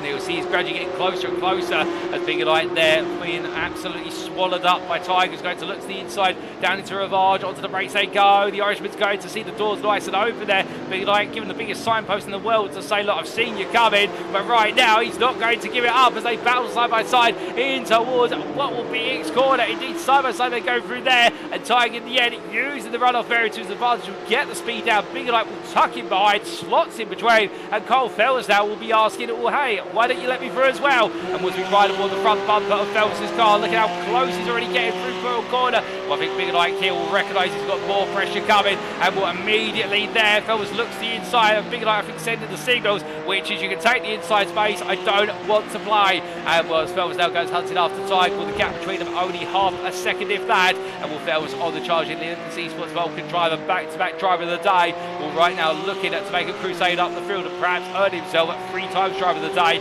If you should all vote that way a little bit later on, but more on that to come. But meanwhile, we promised some replays for the open lap, and we are going to provide those, and we're going to start off with what exactly happened, I do believe, to Glenn Humberstone, and here's the replay. This was coming down into Rivage corner, and oh goodness me, contact there between what was Paul Halliday and Glenn Humberstone, sending Humberstone sideways into the gravel on the opening lap. And well, that may explain why Humberstone fell a long way down. It's on a gradual recovery drive. We also did have a bit of an incident for David Van der Waals on the open lap, and this was going out of the Fangers chicane, carried a bit too much speed, ran wide. Oh goodness me, the rear of the car letting go, and that's how he got the shunt to the front bumper, and went in straight in the inside. That won't have affected the steering angle of the car or the suspension rods on the left hand side, but Van der Waals having a near miss that could have ended this race. It will have damaged the car most certainly, but nowhere near as much as the risk it could have had if it had been a bit more of a sideways impact. But we must return to your live pictures, ladies and gents. More replays to come, because there's more battling afoot here, as we do see that Patrik Thomsen has made his way past Connor Craven in the run to Rouge and Radion, and here comes Daniel Sedgey to make his way past his Olympus Esports teammate as they come in towards Lake Com, and Hammer not able to make his way through. And right now Craven, he'll be polite in the end, I suspect, but he won't be as polite given the fact he'll be wary of the fact as the Gold Championship leader might be able to assist Sedgey by just buying a little bit of breathing room. But I think that breathing room is very quickly going to be eaten up, as here comes Hammer up the inside of Craven, and as we say, Craven's not going to fight this too hard because he's got growing pressure from DCW Racing's Daniel Weston. You can see in the rear of the picture there, and Craven's advantage now cut to 2 seconds over his silver rival, as the top 4 gold drivers now start to run away and all chase after this man, Kory Lazarus, the Blackout OPR driver. And I can see Wake and Bake Racing, the YouTube chat, cheering on Kory Lazarus, and well, rightly so, good the fact that right now the New Zealand driver absolutely on a mission to try and pick up the win where he lost out in the first race of the day. But he makes his way on through the Fangers chicane for what is the 4th time of asking. Meanwhile, Cole Fellows now encroaching on the attack versus what will be at Tighe, and well, as they make the way on through the medium speed chicane. Right now, Fellows very close, but is he close enough to look for a move into Stablo 1 and 2? Does he want to go for a move? That's perhaps the bigger and wiser question here, and the answer is not really. You want to be the car that's chasing going out of Stablo 2, and if you can stay this close on the run down the back stretch all the way up towards Blancheville corner to the bus stop chicane, you may just be able to gain the overspeed needed in order to be able to pounce into the bus stop. As they make the way up towards Blancheville, you can see Tighe there cutting very tight to the inside initially through the kick towards Blancheville in order to try and bleed off a bit of the toe speed of Felvers. And interestingly, Tighe in fact a little bit faster on the straight when Felvers is not in his toe, and that's the sign that Tighe might have a car that's set up more of a straight line speed compared to cornering capability, and that might be making things a little bit harder for Felvers, and would explain why Felvers is so close for the medium speed chicane of Fangers, given that he's just able to carry 1 to 2 miles an hour more over the apexes, and therefore able to close up the delta. But as they make the way in towards the source, you can see again in the acceleration zone, Tighe just able to get that power down and able to open up that gap. Felvers is in the toe and will gradually gain over the long distance, but nowhere near as rapidly as he would like as they power the way towards the Richard Radion. We'll stay on board with the Irishman as he makes his way up the rise. The Brits are chasing as they head over Radion and now onto the Campbell Straight. 4 attempts is the gap, but Felvers is closing little by little. Now it's 3 tenths as they're onto the main straight, but you can see he's not close enough. As meanwhile, David Van der Waals will slow down there before cutting track limits. Aruj and Radion, he's had to serve that, will lose places to these two. But again, I think now we can start to see the strengths and weaknesses of both drivers here in terms of how they set up the cars. Tykes focused on straight line speed and power. Meanwhile, it's going to be Fellas who's focused on cornering capability and maximising his ability to get close. But he's got to get it done to braking at a position midway through the lap, which Tyke will not be expecting. As they come down and around through what is Rivage Corner, rolling in towards No Name. Meanwhile, we're going to take a look back at the Halliday Walker incident on lap number 1, and here is the replay. And this was Paul Halliday as he made his way up towards the braking zone. But what was the bus stop chicane? Goes on the brakes, he's carrying a lot of speed, and I think he's not going to realise he locks up, and then there's Ryan Walker trying to turn the car around, and very unfortunate, Halliday just missed his braking point, knocked up also a spin round there for Emil Koeman separately. And what happened to Emil Koeman whilst all this was playing out? When we take a look back here at the replay for Koeman's, the effective relations drive, there was a car that spun, that was Walker, and Koeman's doing the same, albeit going the opposite direction compared to his rival in the gold class. So both drivers having a nightmare moment in terms of their races early on. We must return to your live racing pictures now as we enter into the second third of this race. We've still got the best part of 19 minutes to go, plus also the final lap. And well, as we do focus on the live racing action once again, we look to Tiger versus Felbus as they head into the left-hander of Blanchimont Corner, out to 17, in towards turns 18 and 19. And Felbus this time 2 tenths to the Delta, closer this time around. But Tyke still safe enough to stay comfortably on the racing line and not worry as much, albeit Felbus looking a very dancey in the car right now, feeling as though he can start to point the car left, right and centre, and that's going to give him the opportunity to go on the attack. As meanwhile, Philipp Hammer and Daniel Seji battling for P3, and it is Hammer who's putting the pressure on Seji, trying to make the move here from P4 as they head up towards the Ridge of Radion, but who's going to back out, and it will be Hammering in, who does back out initially, but that will set him up for the run over the rise and onto the Kemmel Straight. There you can see Thompson already 1.2 seconds clear of this battle, so he's inching away, and here comes Hammer, who peels his way to the inside, and well, I think Seji putting the car in the middle of the road, and in the end of 2 minds, whether to fight this hard or not.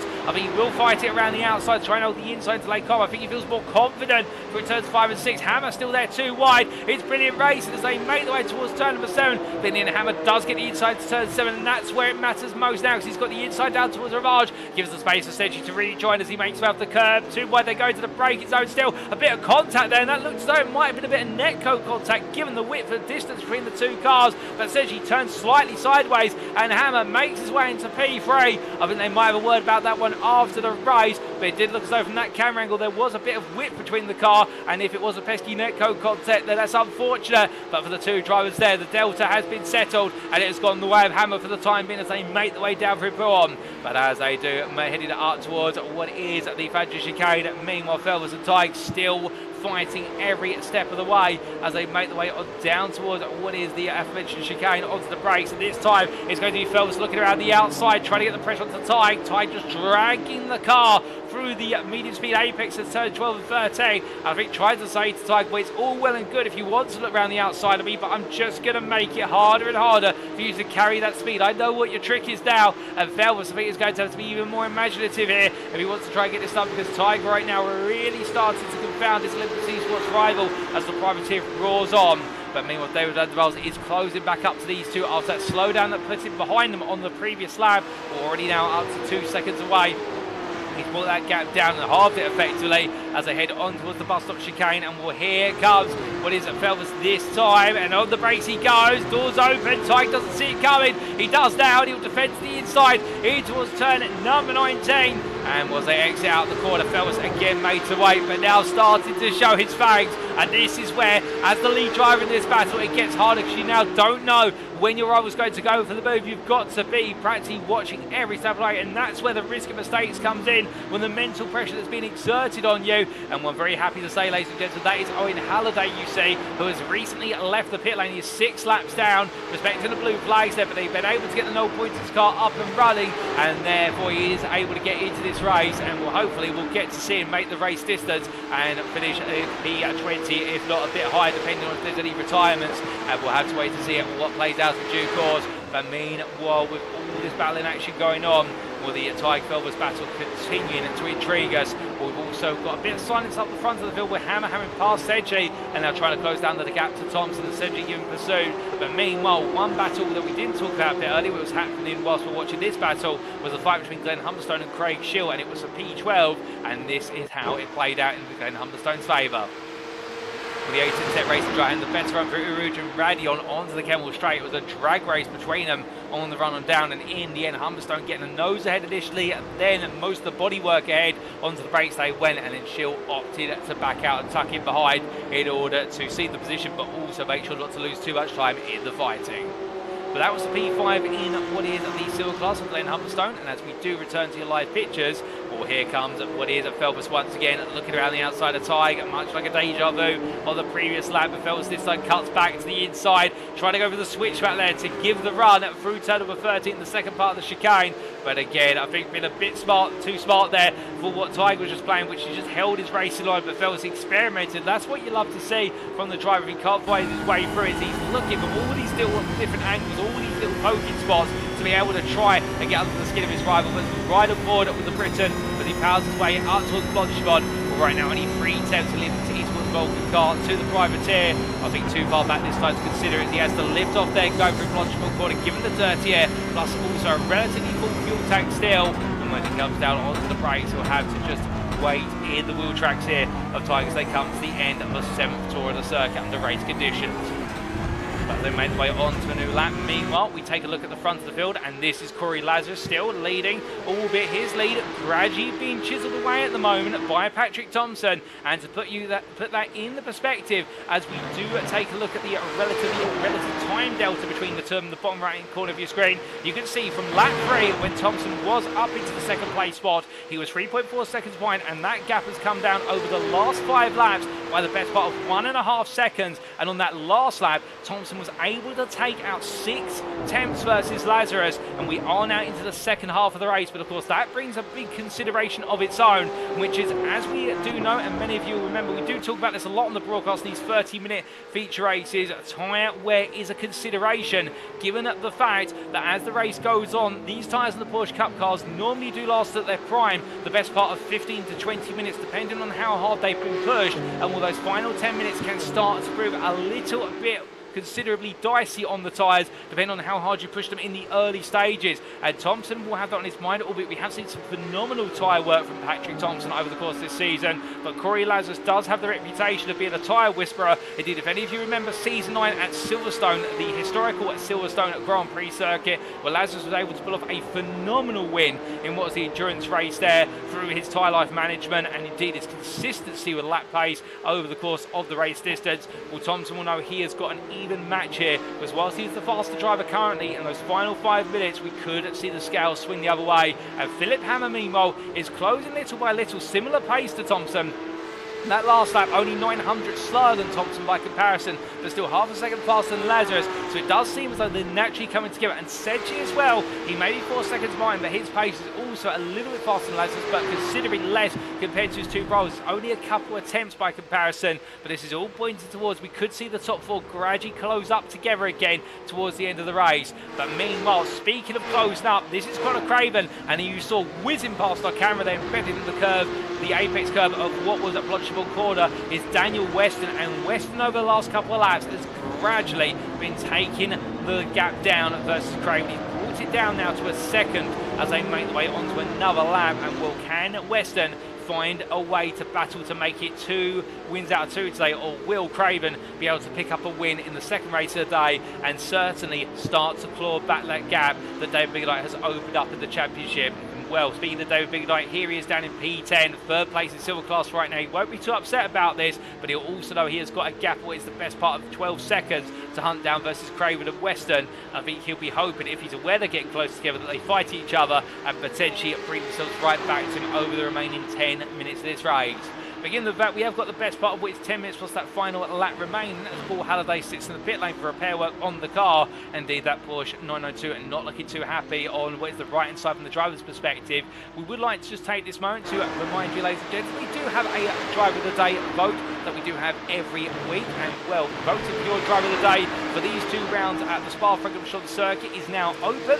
Link available in your respective chat, regardless of whether you're on YouTube or alternatively Twitch. It doesn't matter. You can cast your vote using a simple Google form. 3 clicks, that's all you need to do. 1 click to get on the form, the 2nd click to pick your driver from the drop-down list, and then the 3rd click to submit your vote for the driver of the day. And we will be announcing the driver of the day in the qualifying session in a week's time at the Nürburgring in round number 9. And you might want to hold your vote back, given the fact we've still got some race distance to go, but we're just saying that the votes are open now. And remember, votes will close as of midnight this coming Sunday, and that being Sunday the 12th of May. And was Adam Tighe here under pressure from Felvers still, as Felvers rolls closer and closer. We ride aboard and look back from the rear of the privateer, the leader of this battle. And well, they've been locked in this battle for the best part of the last 4 laps, and every time Felvers has got this close, but he hasn't been able to find the final 5 yards in order to be able to cement his P5 position in the gold class, with P7 overall. And Tighe is holding on for now as they make the way up towards Blanchard Corner once again, and we're seeing once more the lesser rear wing on Tighe's Porsche by comparison, with Felvers just giving him a bit more breathing room in the long straights, and therefore not making worry as much about the opportunity for Felvers to close up in the toe as they head down towards the braking zone for turn number 18 into the bus stop chicane. Felvers just waiting for this turn. There's a bit of a lock up there on the front right brake for Tighe.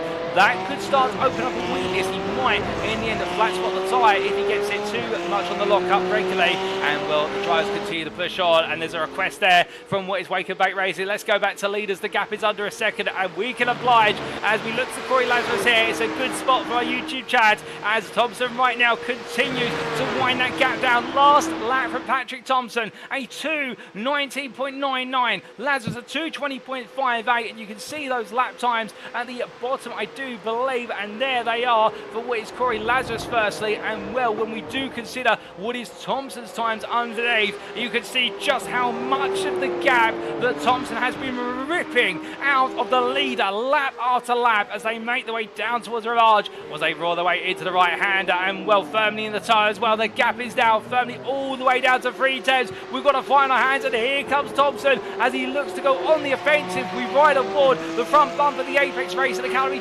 00 car, and more as he makes his way in towards Bourne Corner. He won't be able to go for the attack initially here, but he'll be thinking about where is Lazarus vulnerable. And well, we do know that Lazarus has the ability to get those elbows out, much like many of his rivals in the gold class. He's not afraid to make his Porsche incredibly wide, and Thomsen will know that as he gets close, under braking it into the Fadger chicane. But keep him within 3/10 right now. He'll give himself every opportunity to go on the attack, making his way out of Stablo 2 and out towards Blanchard Corner at the bus stop. You can see that both drivers running as wide as they dare to, going out of the limits there of what was the Fadger chicane, and using those tactical off-tracks, as they like to say, where they've got instant points available to them still. But keep in mind, of course, push too hard and you may pick up a drive-through penalty before the race is over. And speaking of the race being over, 7 minutes left, plus the final lap. We've approximately got 4 more laps after this one, depending on how the time flows. And as they make the way towards Blanchard this time, Thomsen there, a little bit of understeer as he made his way through the corner. You can see the car just not wanting to point in as much. I think Thomsen not trying to fight it too hard, but in the end just letting the car roll out right and bleeding some speed off to protect the tyres into the last few minutes of this race as they come out of the final corner onto the next lap. They go onto lap number 11. It is still Lazarus who leads, but Thomsen right now getting closer, and Philipp Hammer in the rear of the picture. He's becoming a looming threat as they make their way down into the braking zone. Meanwhile, whilst all this is happening, we've got the battle between Tighe and Felvers to consider, and just in front you can see that the silver leaders of what is Craven and Western. In fact, it is Western who's now closed up so much to what is half a second. So we've got 3 big battles starting to get ready, and there comes Felvers on the inside of Tighe into Lazarus. He's got himself alongside. It's the first opportunity for Felvers. He's been earning this for a long time, but can he make it happen? Well, as they make their way out the corner, where it is going to be Felvers who's got ahead, but now Tighe will look to try and show his speed, but we'll come back to that shortly because your leaders are within a 10th here as they make their way to the end of the Kemmel Straight, but no move there from Thomsen this time around. So therefore we do switch back now to Tighe versus Felvers. We believe that Tighe has got an overspeed advantage in the toe, plus also just on the straights in general, but can Tighe show it as they make the way on down? Well, as they head down towards the braking zone, no he can't, and perhaps Tighe has not had the exit he'd like to coming out of the source, and there Rouge and Radion. Meanwhile, we can tell you that Daniel Weston, who was half a second off of Craven, had a lot of wheel spin coming out of the source. I've been hearing by the track marshal of the circuit side, and has dropped the gap back to what is 1.7 seconds off of Craven. So he's going to have to go again at building the advantage that he wants to attack with. He's got to get that gap closed down. So an unfortunate moment for Weston, but the DCW Racing driver, no, he's still got some time, and he is the faster driver of the two right now, but also he won't want to push things too hard, given the fact that if he's almost gone for a spin one time around, he won't want to repeat the mistake a second time. But as our drivers make their way through Pullen Corner, meanwhile, those have already cleared it, and they've already cleared the Fangio chicane. Lazarus still holding on as they come through Stablo 1 and in towards Stablo 2. We ride on board and look back from the rear at the Blackout OPR driver, and right now the Kiwi making his way all the way up towards what will be Blanchard once again. 3 attempts is still the Delta, and as they head onwards absolutely flat out right now, who has got more to give at this point of the race? Lazarus seems comfortable as he takes a bit of grass with him in towards Blanchard. The car getting unsettled there as it hits the apex curve, but not being perturbed by it. He comes all the way down the gearbox. Meanwhile, Thomsen right there, and again, ever present, ever threatening. And for Lazarus, you imagine right now he just cannot take his, well, he can't take his foot off the gas for a brief moment. As he does so, he may end up just losing that key 1 or 2 attempts that can be the difference between holding position versus Thomsen down on the attack, as Thomsen gets very close there and under brake, and I think has to lift up the brakes late to avoid a lock-up. The car going a bit deeper into the corner than he would like, but Thomsen right now throwing everything at this. Lazarus doing the same, and it's going to be who makes the smallest of mistakes that will be the difference come the end of the race as they roar their way up through Rouge and Radion once again over the rise and onto the Kemmel straight. 2 attempts this time. Thomsen firmly in the toe. Lazarus holds the racing line onto the Kemmel initially, but will he bring it across? Well, here comes Thomsen. He's going to peel to the inside. Lazarus does not go defensive, but Thompson's going to be there. But can Lazarus hold it all the way outside to inside in towards what will be Lake on? And the answer is no, he can't, as Thomsen glides his way on through. But then again, don't be alarmed, ladies and gentlemen, this could not be the end of the battle. It could be that Lazarus right now just thinking about the bigger picture and recognising there's no point fighting, but he can match the pace of Thomsen and keep the pressure on. But Thomsen has taken the lead. We've still got time to go. Hammer is 2.3 seconds back, and we'll get moving closer and closer to every lap turned. Meanwhile, in the silver lead battle, this is going to be Weston and Felvers going toe-to-toe, as Connor Craven is given the room for his Olympus Esports teammate just to be able to gradually pull away from the DCW Racing driver. And you can understand why right now Weston is fighting this. He doesn't want to lose sight of Craven with only 3 minutes to go. Well, right now I think he's hedging his bets that he needs to hold this position, but he's going to have Felvers and Tiger queuing up behind, as will David van der Waals. And I think in turn Craven's just going to look in his rearview mirror and see that the DCW Racing car is increasingly becoming a distant speck as they make their way down through Pullen Corner, but still it gives us brilliant racing action. And right now the silver driver, the P2 silver driver, trying to keep behind a trio of gold drivers as they all fight for 6th place overall in towards the Fangio chicane. And after this lap we'll likely get one more lap in. We will be taking what will be a 13th and final turn of the circuit today after this one, and right now Craven seems to be just gradually charging away, but he's got the whole gold pack to contend with. And if you're David van der Waals, Adam Tiger, Cole Felvers, as we ride on board the former of the 3 drivers, well, the Dutchman right now I think will be eager to try and look for a move on Tiger Felvers. Felvers and Tiger will be eager to try and find their way past Weston, who is proving to be quite the obstinate silver class driver, and all credit to him. But as they make their way off through Blanchard corner, rolling free, you see Tiger going a bit wide there as they make their way in towards the braking zone. Well, as they do, well, meanwhile, it's going to be Weston who goes defensive all the way through. Meanwhile, it's going to be Tig who goes outside to inside, trying to defend, but Van der Waals just slips his way out the inside initially and makes the move happen. But meanwhile, we come back to the leaders, and well, our predictions were correct, as here comes Lazarus. He's been saving it all to the final lap and saying, no, I don't need to lead now, it's the final lap that matters. But Thomsen immediately goes defensive to the inside. He knows what's coming. Lazarus has got all the speed in the world, but Thomsen right now has got the brakes. Who is going to be leading coming out of Lake Com? Thomsen takes the inside. Lazarus looks outside to inside. There's a small tap and twitch, but nothing more than that. And Thomsen fends off the attack of Lazarus. But now they've got plenty more of the laps to go as they ride their way off the turn number 7 down towards turn 8 they go. Onto the brakes off camera. Meanwhile, Van der Waals has got ahead of Tiger Felvers. The 3 drivers continue to exchange positions for P7. We're going to stay glued to this battle all the way to the end, ladies and gentlemen,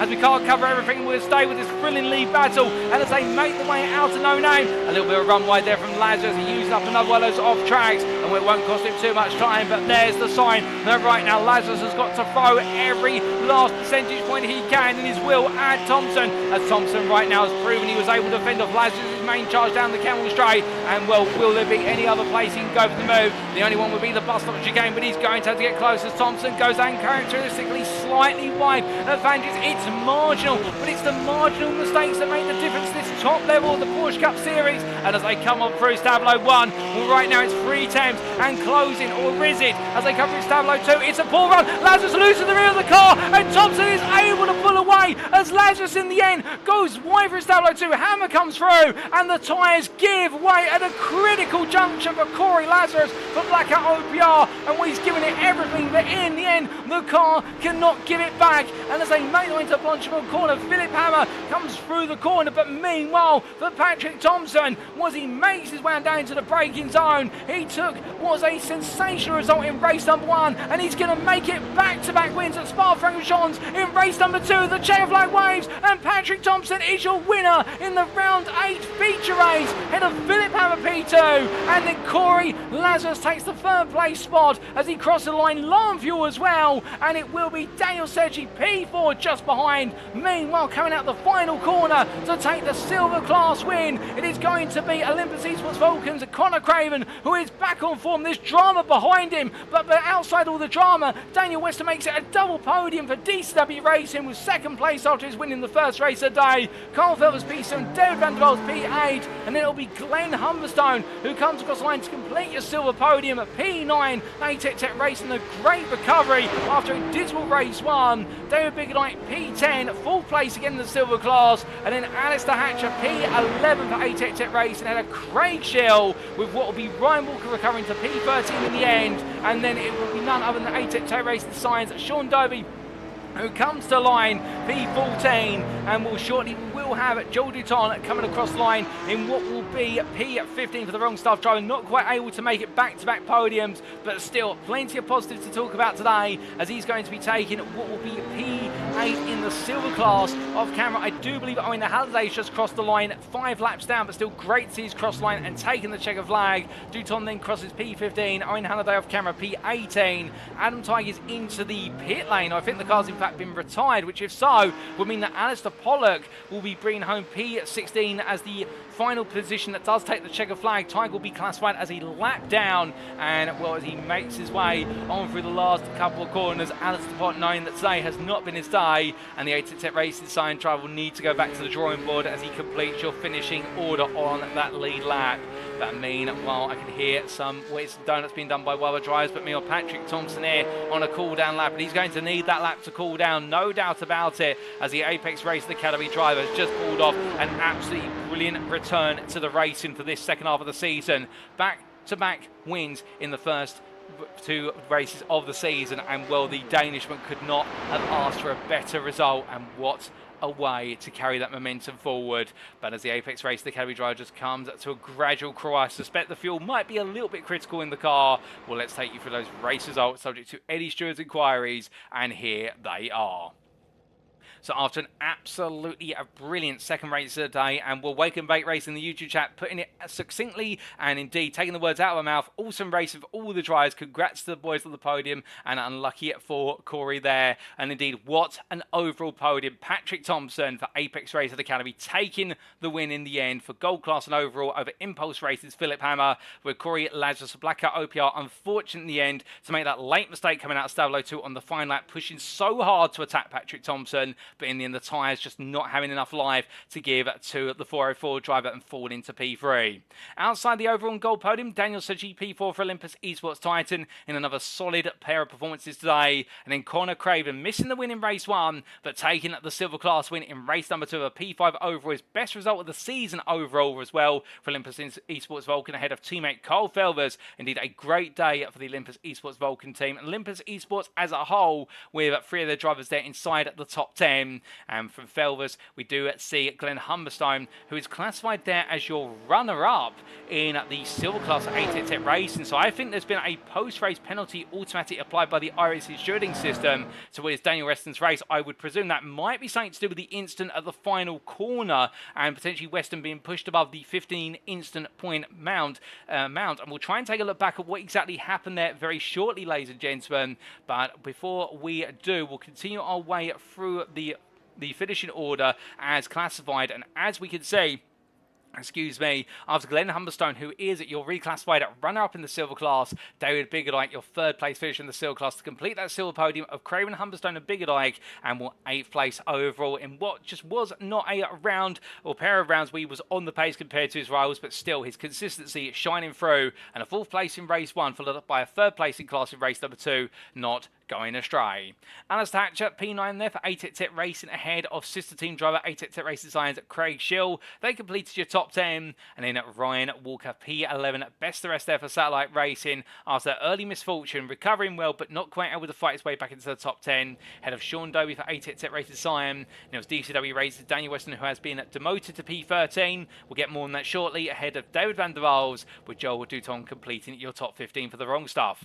Alistair Pollock, P16, your last lead lap finisher for at Racing Sign, and a lap down as Adam Tiger had to be towed to the pits right at the end of the race. In fact, I think the car was in fact, I think he drove it into the pits, to correct ourselves there. And from the privateer on his debut, Owen Halliday, P18 for the Knoll Pointers, 5 laps down after not able to get the car out on the grid at the start of the race, but they did 6 laps in and able to get a lap back. And then from him to his teammate for the Knoll Pointers, Paul Halliday, who retired with 8 laps to go, and as he did not complete over half the race distance, I do believe that'll be a non-finish for the 29 driver. And Emil Koopmans with the retirement after 2 laps of effect simulations, P20, a non-finisher last but not least. But before we do get ready for our post-round interviews, ladies and gentlemen, we do have a replay to come through as to what happened to Adam Tighe on the final lap, and here is the replay. And well, we do believe Tighe limping along here, but we are going to try and see what happened to Daniel Weston on that final lap, and I do believe we are going to be able to get a replay of what happened, and I think we are going to see that here. And in fact, the battle started on what was the start of the final lap between Weston and Carl Felvers. And as they made their way under braking here, plenty of battling, but trying to hold on. But then later on in the lap, and we do come to the final couple, because this is David van der Waals attacking Daniel Weston up the inside into the final 2 quarters.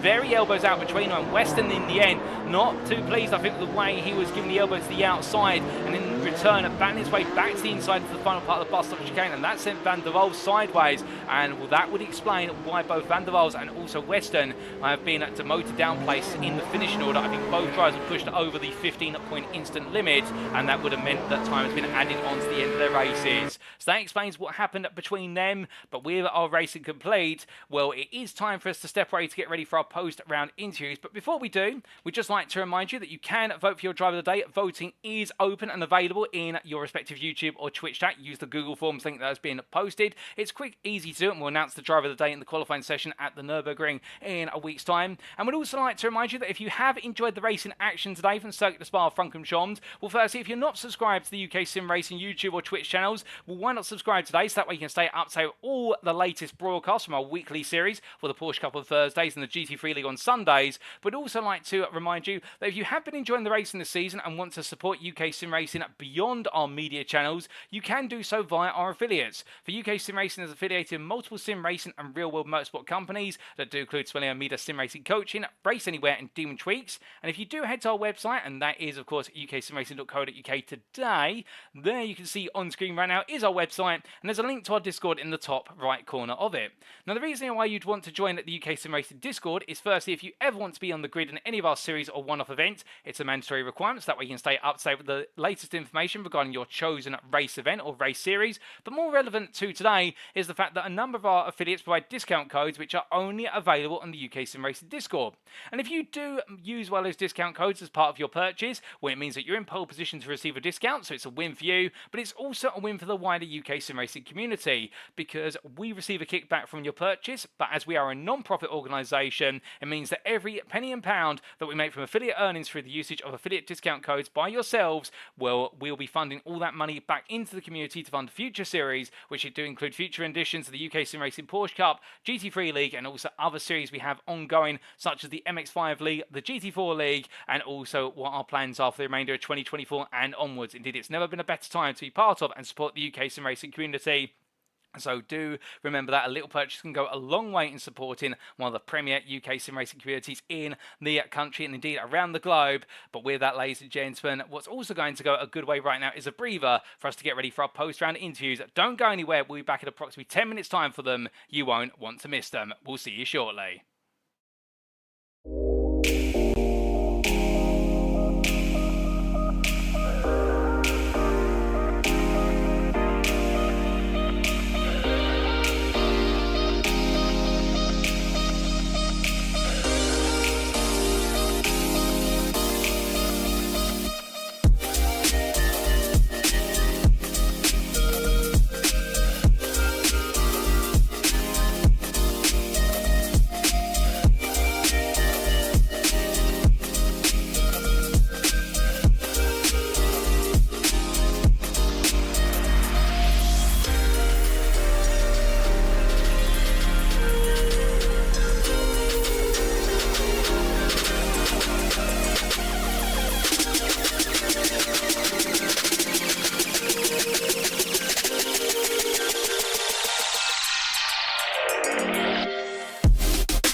Alrighty, ladies and gentlemen, without further ado, it is time for our post-round interviews. And today we're going to be hearing from 3 of our drivers, a mixture of gold and silver. And we're going to be kicking off with our double winner in the gold class today and pole sitter, Patrik Thomsen for Apex Racing Academy, before talking to Mr. Consistent in the silver class, David Biggerdike, who in the end was able to salvage a podium in the final race of the day after some post-race incidents were reviewed by the automated system. But ours was on course for a double P4 in respect to his rival Connor Craven, who did perhaps form a bit higher, and we'll get his thoughts in terms of David's thoughts on that in due course. And then we'll be hearing from David van der Waals, the Olympus Esports Titan driver, who showed great form and pace today, but didn't quite have the result in the feature race to back it up compared to the heat race. But without further ado, joining me in the interview room now is none other than our double gold winner, Patrik Thomsen. And Patrik, we've taken a week away from the racing, but one thing's for certain, we're back, and you are back on absolutely fiery form. I mean, how was it out there tonight?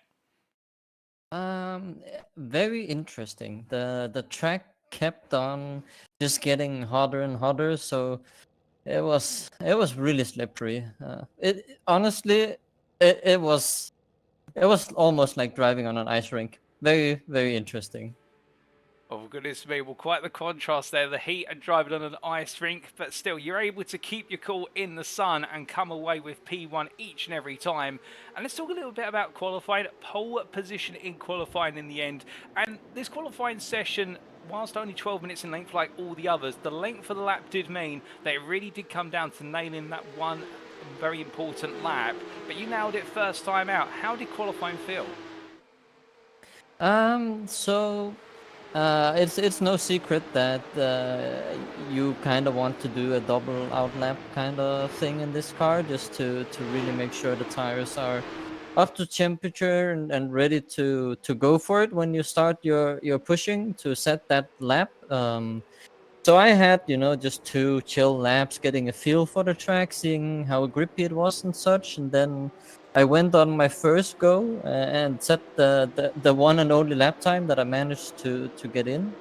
Um, yeah, the track felt good. I had one mistake going into no name. I overshot the corner quite a bit. So on my second run, I was actually after that corner, I was 2 tenths up, but I managed to get an off track in, I believe it was Blanchimont, just going a tiny bit too wide. So yeah, I mean, there was a bit left on the table, but overall it was a good qualifying. Oh, I'll say so. The 2:18.885 and just over 1.5 tenths faster than Philipp Hammer lined up P2. I mean, it's the biggest gap we've seen between the two of you in qualifying this season so far. And indeed, normally the front row has been divided by hundredths, let alone a tenth. In your opinion, what does that say about qualifying given how close it is? Is it something that has become sort of, well, the centre points today? You've got to be on pole, or is it sort of, you know what, it could go either way each and every time you're out there on circuit? Well, I knew for Spa especially. It's actually a short funny story when we were doing the trial stages for joining the Apex Academy team. They wanted us to group up and do a driving session on Spa, and I was actually fighting with Michael Janney back then on Spa, so I felt like for me the best option would be to put it pole position and just defend it home, because I knew that unless Philip did something stupid, there was no pulling away from him. The draft is just too strong around here, so I needed to just make sure that I could defend it home. And well, speaking of defending and bringing home the win, going into the heat race, we saw that from the start, a relatively close start between the two of you, side by side into turn one. And throughout the rest of the race, Philip constantly trying to go side by side with you down Kemmel and into Lecom and later in the lap. I mean, every time he got close, it was a little bit closer, a little bit further alongside you, but every time you had a response, even if it meant you had to exchange some paint. Yeah, I mean, Robin is racing, isn't that what they say? No, but yeah, it was a nice, good battle with Philip. I felt like we kept it clean, you know. There was tiny bit of Robin, but nothing overly extreme. I think the worst one was actually probably final lap. We come two by two going into the first set of corners after Camel, and I don't know if it was netcode or something, but my car got like a weird jitter, and I nearly locked one of my rear tires. And then I thought, oh, I'm gonna go wide into Philip, but somehow managed to get the car stopped, and everything was fine. Oh, it did look dicey, and like you say, it did look as though there was a couple of small instances of netcode, particularly on the final lap, but the two of you managed to survive it. But I do have to ask, whilst the centrepiece was about the battle between yourself and Philipp Hammer, we also had Daniel Seji constantly on the back of the pair of you, and I think waiting for an opportunity. Was it in your mind as well that if the two of you came together, you might see the Olympus Esports car just gradually saunter off into the distance with a win that you feel that you would have deserved? Yeah, Dan is obviously old teammate of mine and a good friend, and I saw him lingering back there, knowing that if something were to happen between me and Hammer, he would probably just stroll by and enjoy the win while we would battle it out with each other for the rest of the race. But no, I also, you kind of use that person behind us as like a tactic. Maybe you just slow it down a bit more than you probably would normally, just to ensure that that third car gets in the battle as well. So you no longer have to, only be watching the mirror. Now the car behind also has to watch the mirror. Oh, very true, and thank you for the insight there. And coming along from race number 1 into race number 2, already taken 1 win, but now knowing you'll be starting P10 on the grid. I mean, in the opening in the open lap, rising your way already from 10th all the way up to, I think, 4th place it was by the time we went on the Kemmel for the second time of asking. That was a blazing fast start, including a 3 wide with Philipp Hammer and Daniel Sedgey on lap 1. Yeah, it was quite sketchy for a moment there on that opening lap. But I felt like, it would be just enough space if I kept it all the way by the white line, and it worked out in the end.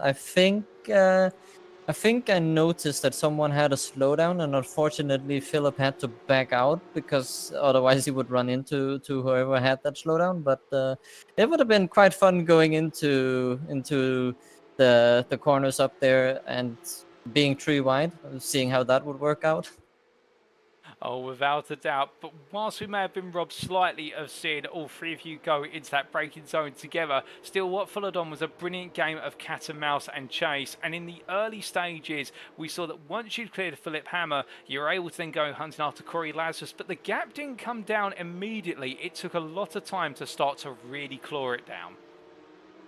Yeah, I mean, it's no secret that with a 30-minute race in this car, you don't really want to use all of the tire up in the first 10 minutes, because then you're really going to be in for a ride in the final part of the race. So I kind of just brought in the tires slowly, made sure that they would stick underneath me for the rest of the race. And yeah, and then once I felt the tires were ready to go, that's probably when the gap started coming down a bit more than before. And also with the limited amount of incident points, it was always going to be, a bit of a trying not to reach the incident limit. So yeah. Oh, indeed. And I do have to ask as well, we talk about, particularly for the gold class drivers, this idea of the tactical off tracks where you've got 15 instant points, and towards the end of the race, you might take 1 or 2 off tracks if you've got the points available, just to essentially improve those lap times, have a cheeky lap time at the end. I mean, for yourself, you're pushing at your hardest. Were there any tactical off tracks there to try and close down the gaps or pull away, or was it just, okay, I haven't got any instant points to spare? I honestly, I don't think there was intentional tactical one excess. I think I had one in no name at one point, which did help me a tiny bit. But I kind of overshot the corner and just said, "Oh well, F it," and got on the throttle. So yeah. Well, that's absolutely fair. I appreciate you censoring your words there. And well, in the closing stage of the race, we come onto the battle with Kory. We did see on the penultimate lap you come roaring up behind him down the Kemmel Straight, and it did look as though Kory was set on letting you take the lead to then attack you on the final lap. I mean, I get the feeling that in your driver's intuition, you may have been aware of what was coming, because on that last lap, goodness me, it was close between the two of you. Yeah, I mean, no secret that every time going down after turn 1, I would lift a slight bit just to make sure the car behind wouldn't get a massive run on me. Because if they are in that perfect pocket, they can actually get a big enough run that they fully clear you. So I wanted to make sure that the person behind couldn't get that run, and at best would only get alongside me. So yeah, I did that on the final lap as well. No secrets there, and managed to keep him just near enough that I could keep the lead. Well, indeed, it was just enough. And in the last couple of corners, we did see Kory lose the rear end coming at Stabilo 2, pushing so hard to keep up with yourself. But from that point onwards, it was a run to a second checkered flag of the day. Back-to-back wins for yourself, Patrik, and well, the perfect way to go back to the racing at a critical time as well to close down the gap to Philipp Hammer. Yeah, I mean, we are nearing the end of the season, so it's all going to come down to the next couple of rounds, making sure we maximize the points gained from them, and hopefully we have no more, let's just say, uh, discussions with the stewards. Well, that's absolutely fair. We always want to avoid those. But speaking of rounds that are still to come, in a week's time we make our way to Germany for the one and only Nürburgring combined. How are you feeling for a trip around the Green Hell and its Grand Prix counterpart? Oh, it is one of my favorite tracks in all of racing. I remember, you know, when I was little, I got my PlayStation 2 and I got Gran Turismo. I would sit there, and back then in Gran Turismo 4, you would actually have to drive 24 hours of racing if you wanted to complete the 24 hours of Nürburgring. Um, so I have driven that track since I was little. So, like, the amount of laps I've done there is insane, and it's, oh, I love it. I really enjoy it. It just had such a nice challenge, you know. It's always something new. There's elevation, there's camber, there's everything you can wish for. There's a long straight, there's, you know, it's really one of the best tracks in the entire world. Oh, absolutely love to hear the enthusiasm. I'm even getting some flashbacks to my days on Gran Turismo 4 as well now that I think about it. But coming up from the flashbacks to the here and now, just before we do let you go, Patrik, is there anybody you'd like to give a shout out or a thank you to live on the broadcast this evening? Well, actually, for once, I wanna keep it just very simply to the guys on track I was racing with, especially Philipp and Kory, which were the ones I was battling the most with. But you know, in general, just to the UKSR crew and also the people who race in the series. It's always good fun being out here racing and just enjoying your first day evening. So yeah, thank you to everyone who is in the races and behind the races, and to you as well for the broadcast. Well, Patrik, thank you as well, because if you weren't on the grid, we wouldn't have the racing that we have seen today, no doubt about it. And well, congratulations once again on back-to-back victories, exactly what your championship ordered, no doubt about it. And can you continue the run of wins at the Nürburgring? We'll see that whether you can in a week's time. But until then, have a fantastic rest of your evening, and thank you once again. Thank you, and you too, Paul. So hearing it there from Patrik Thomsen, our double winner in the gold class today, and absolutely full of enthusiasm, no doubt about it, the Apex Racing Academy driver, and really being pushed to deliver his best today. And it was interesting to hear his thoughts firstly about the circuit, the combination or the contrast, if you will, of high track temperature throughout all three sessions and the lack of grip available, or as he referred to it, being like driving on an ice rink, given how slippery the road surface was, and really making this a round of race or pair of rounds of racing where even the smallest of mistakes could be massively punished.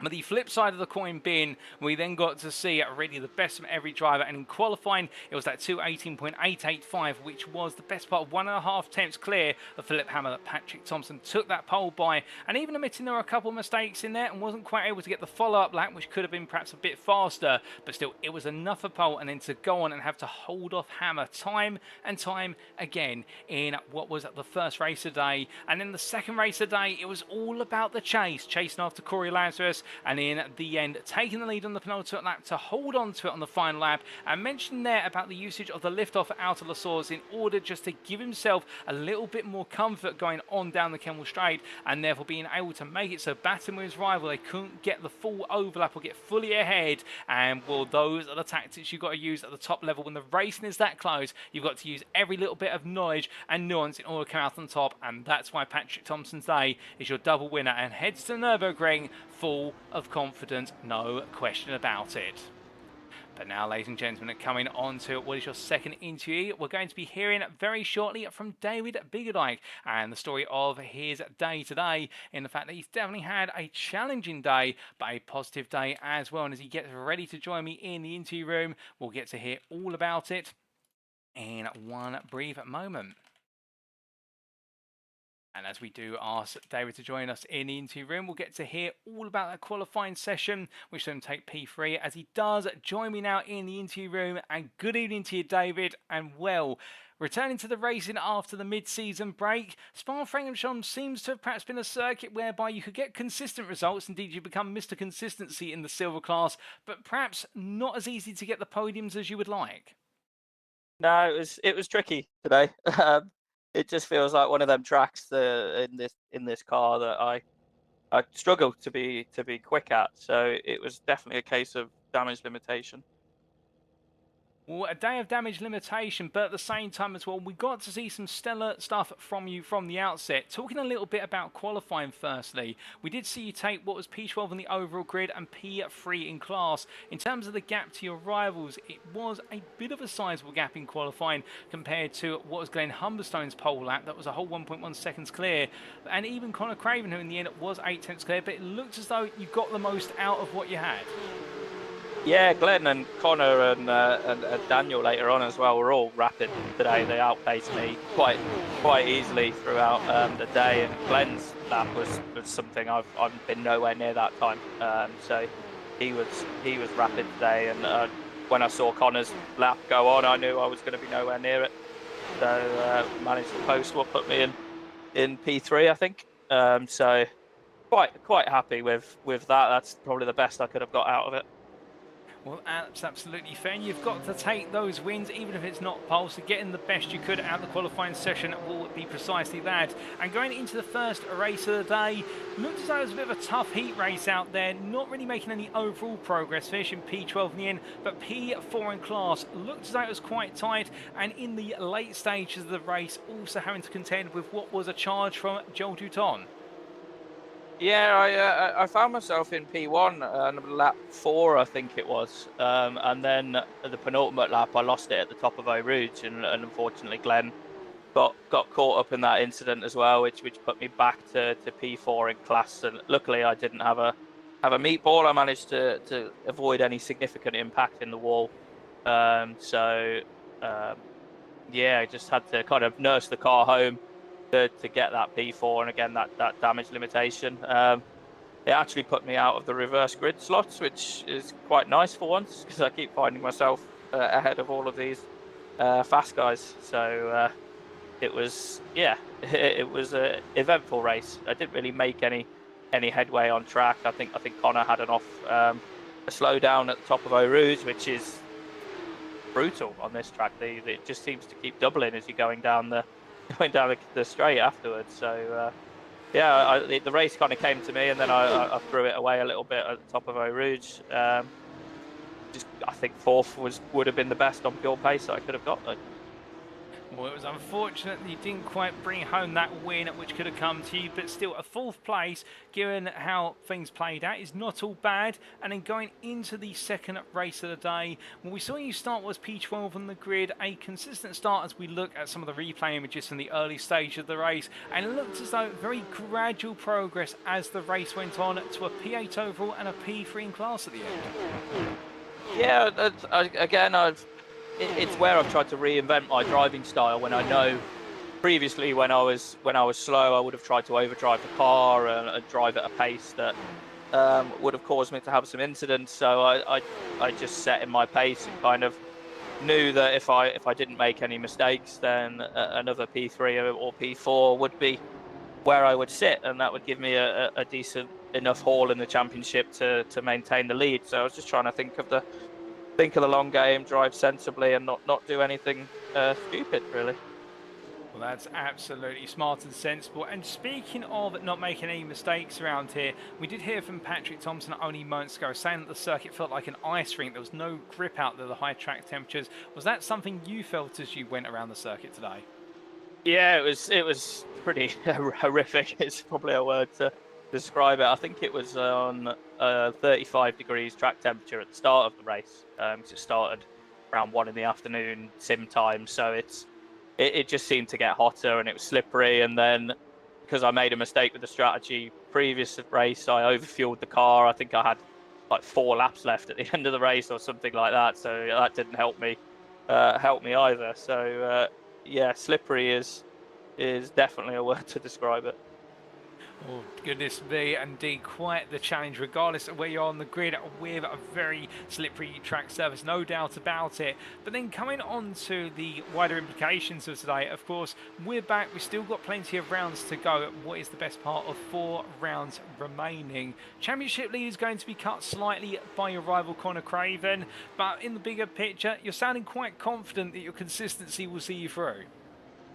I think it's just about playing the long game. Obviously, it's nice to get bumped up to 3rd from 4th today, as well. And at the end, I gave Glenn the position because of what happened in the sprint race, where I caused him to have my mistake caused him to have an incident. So I gave him the position back just as a try and be a good sport there. So I think if my maths is correct, I dropped 5 points to Conor today, which when I was not feeling the track and not feeling on pace is not actually a terrible position to be in. So with drop week, there's kind of 2 scoring evenings left, so it's just about maximising those. Oh, indeed. And speaking of maximisation, can we expect you to maximise things in a week's time at the Nürburgring in Germany? I hope so. Obviously, endurance races, you kind of get one chance at it. It's a track like Patrik was saying that I drove on various consoles on Gran Turismo with I think I had a Logitech G27 on an ironing board with a camping chair, and so I used to use that as my sim rig. Luckily, I've managed to move up in the world slightly since then. I've competed in the Nürburgring 24-hour in this car a couple of times in previous years. Didn't do it last year, but the year before and the year before that. So hopefully that knowledge of the kind of car and track will help me. But I know Connor's kind of my main rival at the moment is doing the Nürburgring 24 next weekend, so I'm sure he's been getting the hours in round there to make sure he's prepared for that. So it'll be an interesting one. I think it's a 60-minute race if I'm not mistaken as well, so a little bit longer than the usual endurance races. Oh, most definitely. It will be our 60-minute special returning from Season 9. That's a good shout there, David, and we look forward to seeing you take it on, because it does sound as though you're as set as can be, and even more practice in the week ahead will put you just right. But just before we do let you go, is there anybody you'd like to give a shout out or a thank you to live on the broadcast? Just thank you to the UK Sim guys for setting this up, doing the admin. I know it can be can be time consuming at times looking after us because we're all very needy. So thank you for that. Obviously, thank you to my partner for allowing me to sit up here and practice, and allowing me in the next few weeks to sit and practice. And that's it, I think.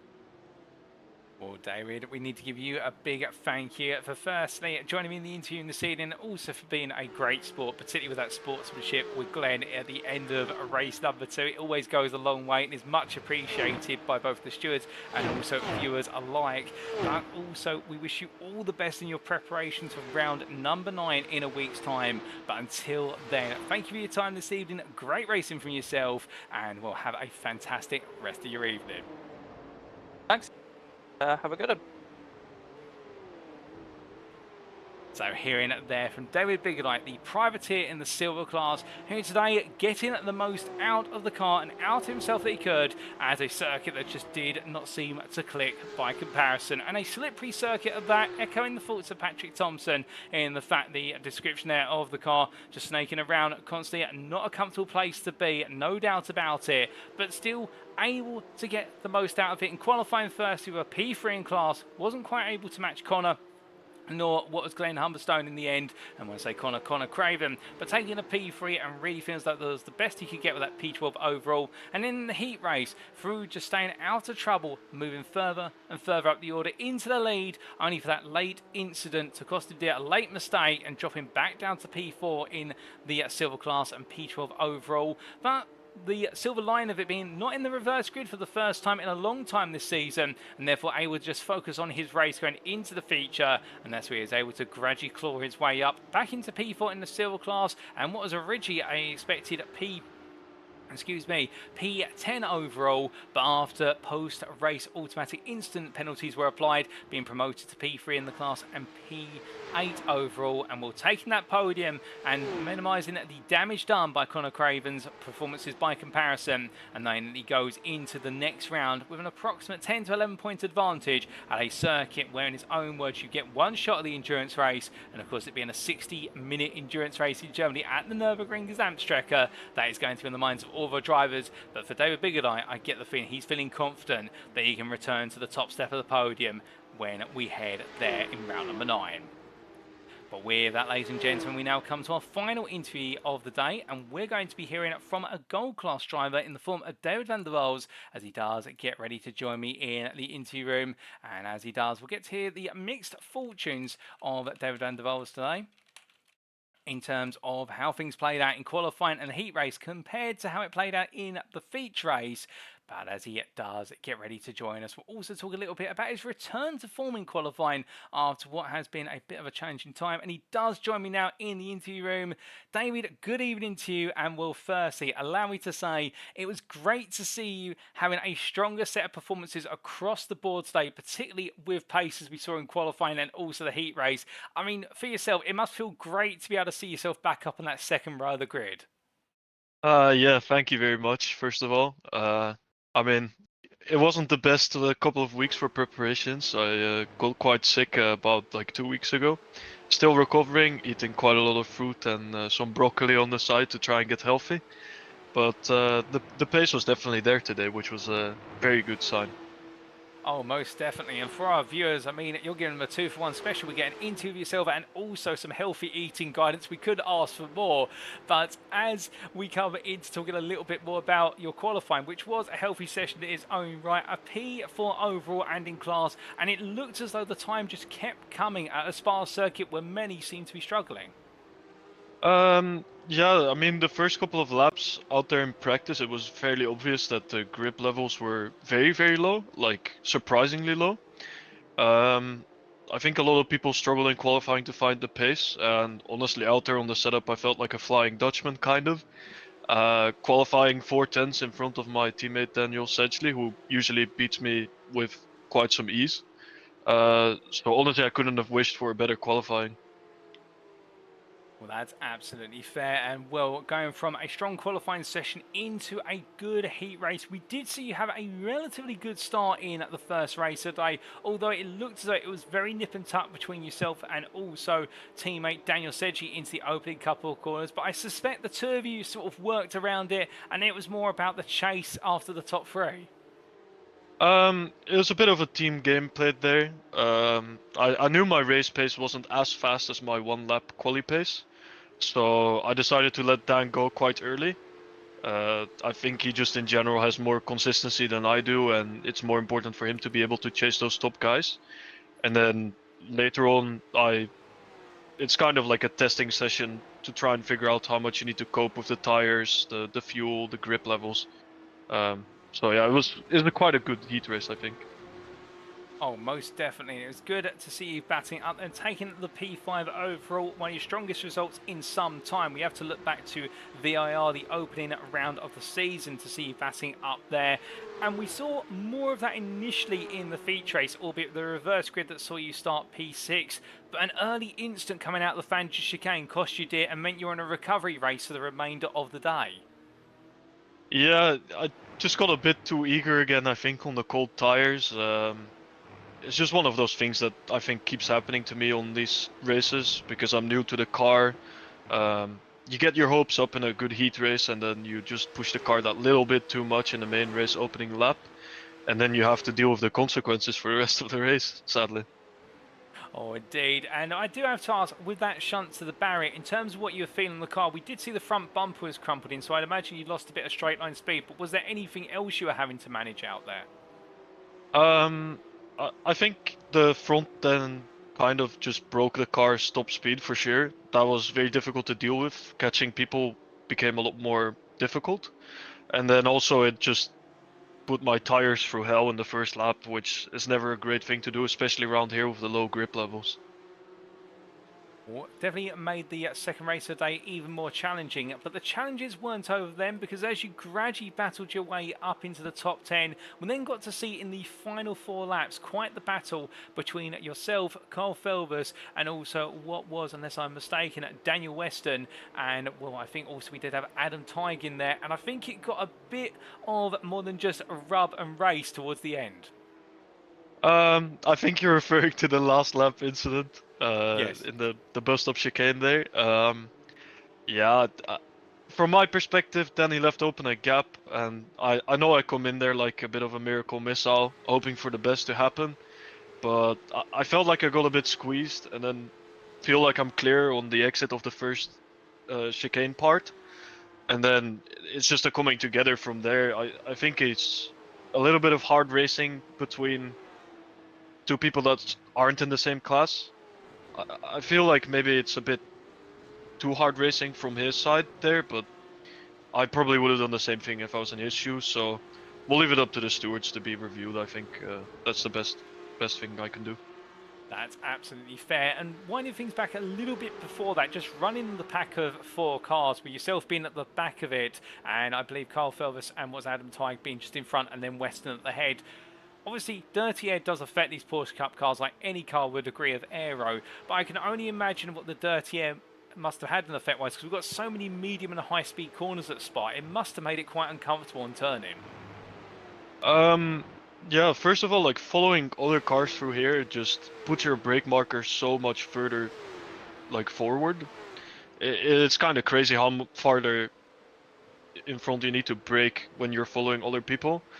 And then, as you said, the grip is just not there on turning ever when you're close behind someone. I'm sure the top guys have found a way to make that work, but I most definitely haven't yet. And it just makes the racing so much more difficult. Well, still, despite the change, we got to see some fine racing from yourself. And like you say, with the incident between yourself and Danny Weston, that'll be left to the stewards afterwards. But we're grateful for your perspective on that. And with a strong showing today and seeing you back into that form as we saw in the early stage of the season, still learning the car, of course, we head to the Nürburgring in a week's time for a 60-minute endurance race in round number 9. How are you feeling for the German circuit? Scared. There's no... I mean, there's a good reason that they call it the Green Hell. I am in a sort of love-hate relationship with the track. I think it's amazing to drive, but it somehow finds a way to kill me every single race. Yeah, I just hope that I can find the consistency there, because you really, really need it. Oh, no doubt about it. The consistency reigns king. And consistency has been a big theme all the way through this season so far, gold or silver class. And, well, we look forward to seeing what you can bring to the table in a week's time. But just before we do let you go, David, is there anybody you'd like to give a shout-out or a thank you to live on the broadcast tonight? Today, especially with his performance, I think Connor Craven should get a big shout-out. I know he had some wagon wheels before the race, but he was a right rocket out there. Being a silver amongst the golds. And then for the rest of my teammates, Thomas Cope, Daniel Sedgley, Patrik Thomsen, who comes in to hang out every now and then obviously the UKSR team and you yourself for hosting the stuff and putting together an amazing broadcast. Well, David, we thank you, and at the same time, I have to give you a big thank you for joining me in the interview room this evening. It's been an absolute blast to hear your perspective on 2 very good races at Spa-Francorchamps. It's great to see you batting it back up there, and we look forward to plenty more at the Nürburgring next week. But until then, happy practicing and have a great rest of your evening. Thanks for having me. So hearing it there from David van der Waals, the gold class driver from Olympus Esports Titan, in high spirits and enjoying the racing today, and happy to be right back up there in terms of qualifying, finding that pace. But it wasn't all perfect today, and talking about the fact as well, still learning the car as he went at a Spa circuit that definitely was not coming forward or forthcoming with the amount of grip available, and with the struggle out there being felt from the outset. But with a P4 in qualifying to a P5 in the heat race, and finding in the end that the challenge really was that after having the initial battles in amongst the drivers, including his teammate Daniel Sedgwick around, it was just about calming down and just getting into the swing of the race, and then bringing home that P5 under not too much pressure in the heat race. But going into the feature, the early instant where he went into the barrier coming out of the Fanders chicane, and we can see the after effects of that damage on the car. I mean, it was all about the recovery drive and having to drive a car that had lacked top end speed due to the aero damage, and on top of that then having to run in the dirty air of his rivals, of which he had to chase after a good number of them, including that four-way fight between himself, Carl Felvers, Adam Teig, and also Daniel Weston, and then the unfortunate altercation between himself and Daniel at the very end of the race on the final lap. And we heard what was David's perspective there in terms of going for a bit of a distant send into the corner, but going all in as it was at the last lap and feeling as though he was squeezed to the final apex. The stewards may have a different opinion, and I suspect that Daniel may also have a different opinion on the matter, but that's what it's all about in racing as well. When incidents do happen, drivers have their opinions and the stewards have the final say. But either way, the Olympus Esports Titan driver absolutely fired up, and we look forward to seeing plenty more from him at the Nürburgring, and could we perhaps even see him bring home his first podium of the season there? You never know what could happen over 60 minutes at the Green Hell, and we have only one way of finding out, and that will be in a week's time.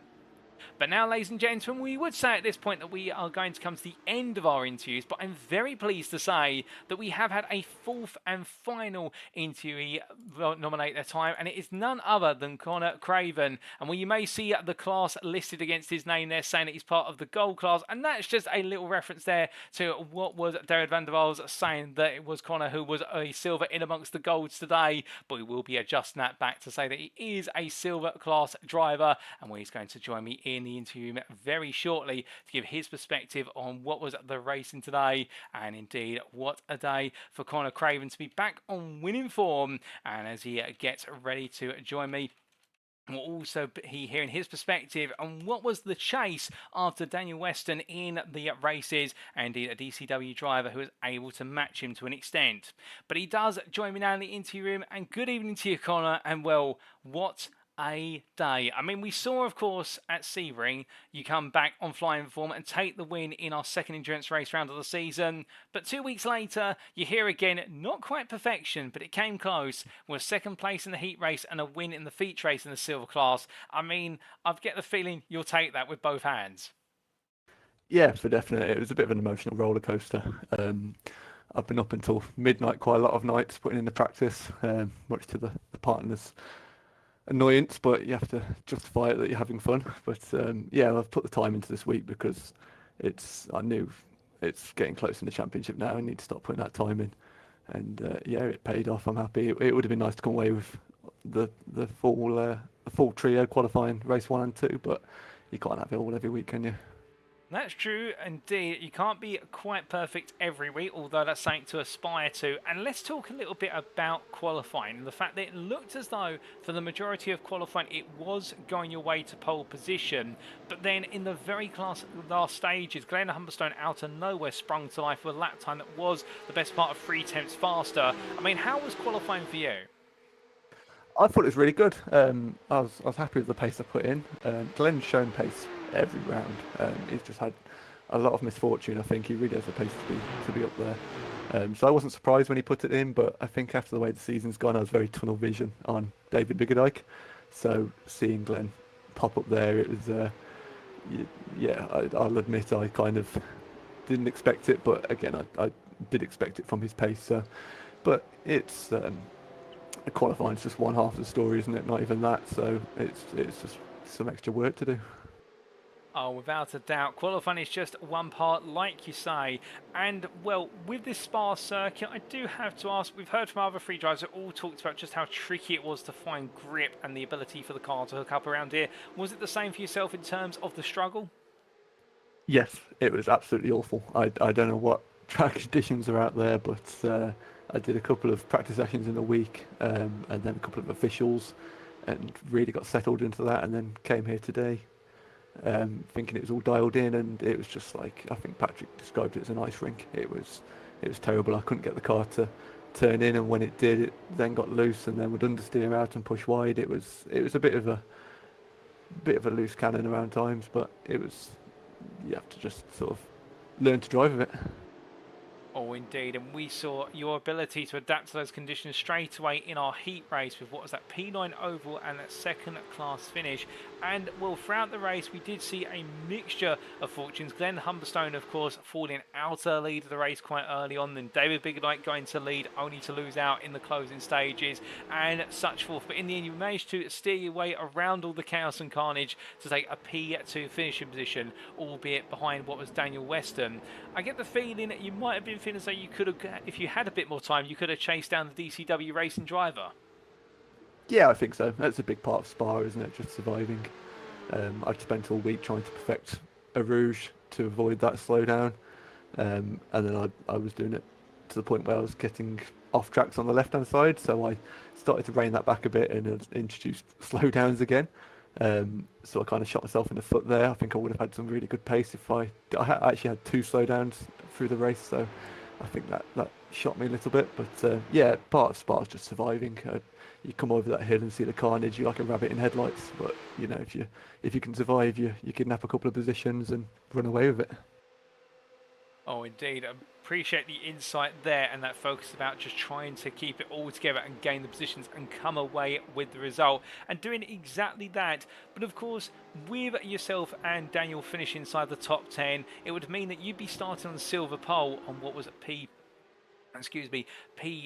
and well, not P8, I should say P2, and your rival started just behind you at P3, and it looked as though throughout what was the second race, it was the age-old story of the silvers letting the golds gradually through, but then having to get ready to fight each other. How was it over the 30 minutes? I really enjoyed race 2. Obviously with Kory starting on pole, I had someone better than me to follow, and even through the race I was picking up things that he was doing that was helping out. I was very pleased that I was managing to keep pace with Kory up until Patrik and Dan and Philipp caught up with me, and then it's a case of holding on whilst they all fired past you. But I was really happy with the pace. I think Danny Weston also had good pace. It was a bit of a stalemate between us. I think at times I was probably pushing a bit too hard and he was closing the gap. And then the rest of the grid also caught up with Danny, so we're in a bit of a fortunate position where we were sandwiched between a lot of talented gold drivers. I think I'll have to admit that did help a bit, but that's part of reverse grid, I suppose. Oh, no doubt about it. But I do have to ask about one moment which I suspect may have got a reaction from you, and that was with Daniel getting closer and closer down into La Source, only 4 laps to go, and then there was a small error on exit from Daniel that saw the gap open back up from 4 tenths all the way to 1.2 seconds. At that moment, did you feel as though, you know what, this might now be in the bag given he's made a mistake? Yeah, I was happy that I had the pace to keep that lead, because it's one thing catching a driver, but it's another getting past them, especially on a track that I'm fairly comfortable with. But I'll be lying if I said I didn't sigh a big breath of relief at that point. I think he possibly then, the red mist descended and he was perhaps pushing a bit too far because he was dropping off at that point. Either that or he killed his tyres in the slide. So yeah, it was a huge relief, but I wasn't too concerned up until that point. I see, it was still a relief and was a deserved win, and also big thing to talk about here, your best overall result of the season so far, a P5 overall. I mean, we heard from your teammate only moments ago, well, from the sister Olympus esports team, when David van der Waal was saying that you put in a gold class performance as the silver winner in the second race. I'd have to agree here. How does it feel to have taken your first overall top 5 of the season? Really good. I've got to put it down to the practice that Dan, myself and David have all put in over the week, like I said, up until midnight and 1 o'clock in the morning, listening to David's terrible music, fueling myself on wagon wheels and energy drinks. It's been a really good week. It's part of being, especially in a team like Olympus where it's just one big family, pardon the cliche, but it really is. You know, you're up until silly hours perfecting your craft, and it pays off in moments like this. It's all worth it. Oh, undoubtedly. And well, speaking of the practice making perfect and paying off, of course, in a week's time, we've got the ultimate trip of the season, and that is to the Nürburgring. How are you feeling for round number 9? I was happy. I was confident until I heard David interview about his past experience in the P Cup and Nürburgring. I know the track like the back of my hand. I'm really comfortable around there. But saying that, I've not done that sort of distance in a P Cup just yet. I know it's only 60 minutes, but yeah, I've got some work to put in. I've just spent the last week of officials doing it in the GT4. There's been a big iRacing game there, so like I said, I'm happy with the circuit. So it allows me to focus on the car and hopefully pick it up to the point where I can keep with or challenge David. But with the Nordschleife, it's not about pure pace, is it really? It's also about surviving, and yeah, it's you can make any prediction, but you really don't know what's going to happen. Well, one thing we do know that's going to happen is that you're going to be aiming to close down that lead gap even more. It's been reduced to about 11 points as a result of today, provisionally subject to your steward's inquiries. But will the target be to try and close it down completely, or are you just going to chisel away to set us up for a thrilling season finale? I just need to do all that I can. I think it is too big of a gap to be comfortable with at the moment. I think Road Atlanta really was a bad week for me. But whilst David didn't have the races he wanted this weekend, he still came back with some respectable positions. So it's damage limitation on his behalf, and it was done very well. So I think he's really kept his championship hopes alive. So yeah, I hate to wish for bad luck on any driver, but I am going to need some from David to pull this one off, I think. But that's racing.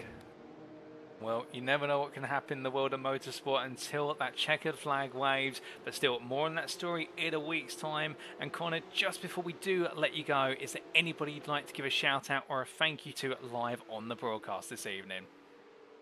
As always, yourself and the team, you do a great job at all of this. I know it's pretty much a full-time job for you all, including stewards and broadcasting, etc. So it's a really big. I really appreciate it. I'm sure a lot of the drivers do. And again, just Dan and David for putting in the time with me all week to try and click with this track and this combination. Yeah, just the Olympus team in general, they've really welcomed me on board, and it's been a great season with them.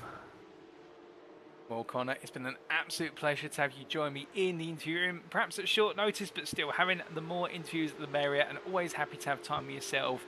But with that, congratulations on your double podium today, including the win in the feature race in the silver class. We look forward to plenty more at the Nürburgring. But until then, all the best with the practicing ahead of round number 9, and have a fantastic rest of your evening. Thanks, Paul. See you later.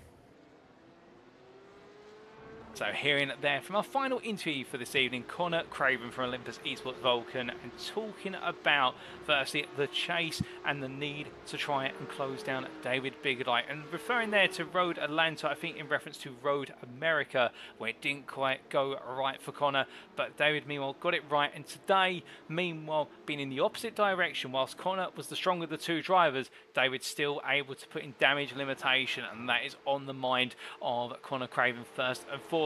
But at the same time as well, happy with his achievements with the P2 in qualifying, and talking about Glenn Humberstone, who he feels has had a lot of bad luck this season, has got a lot of pace under his fingertips, but has just never been allowed to truly show it because of the bad luck. And that's an interesting perspective, because it could mean as we go later and later into this championship that perhaps Glenn Humberstone becomes the party who really shakes up the scene in the battle between Connor and David Biggerdite, as they are the two main rivals in the championship now. Whilst others have an outside chance, they are the ones who are going toe-to-toe all the way to the end by the looks of things.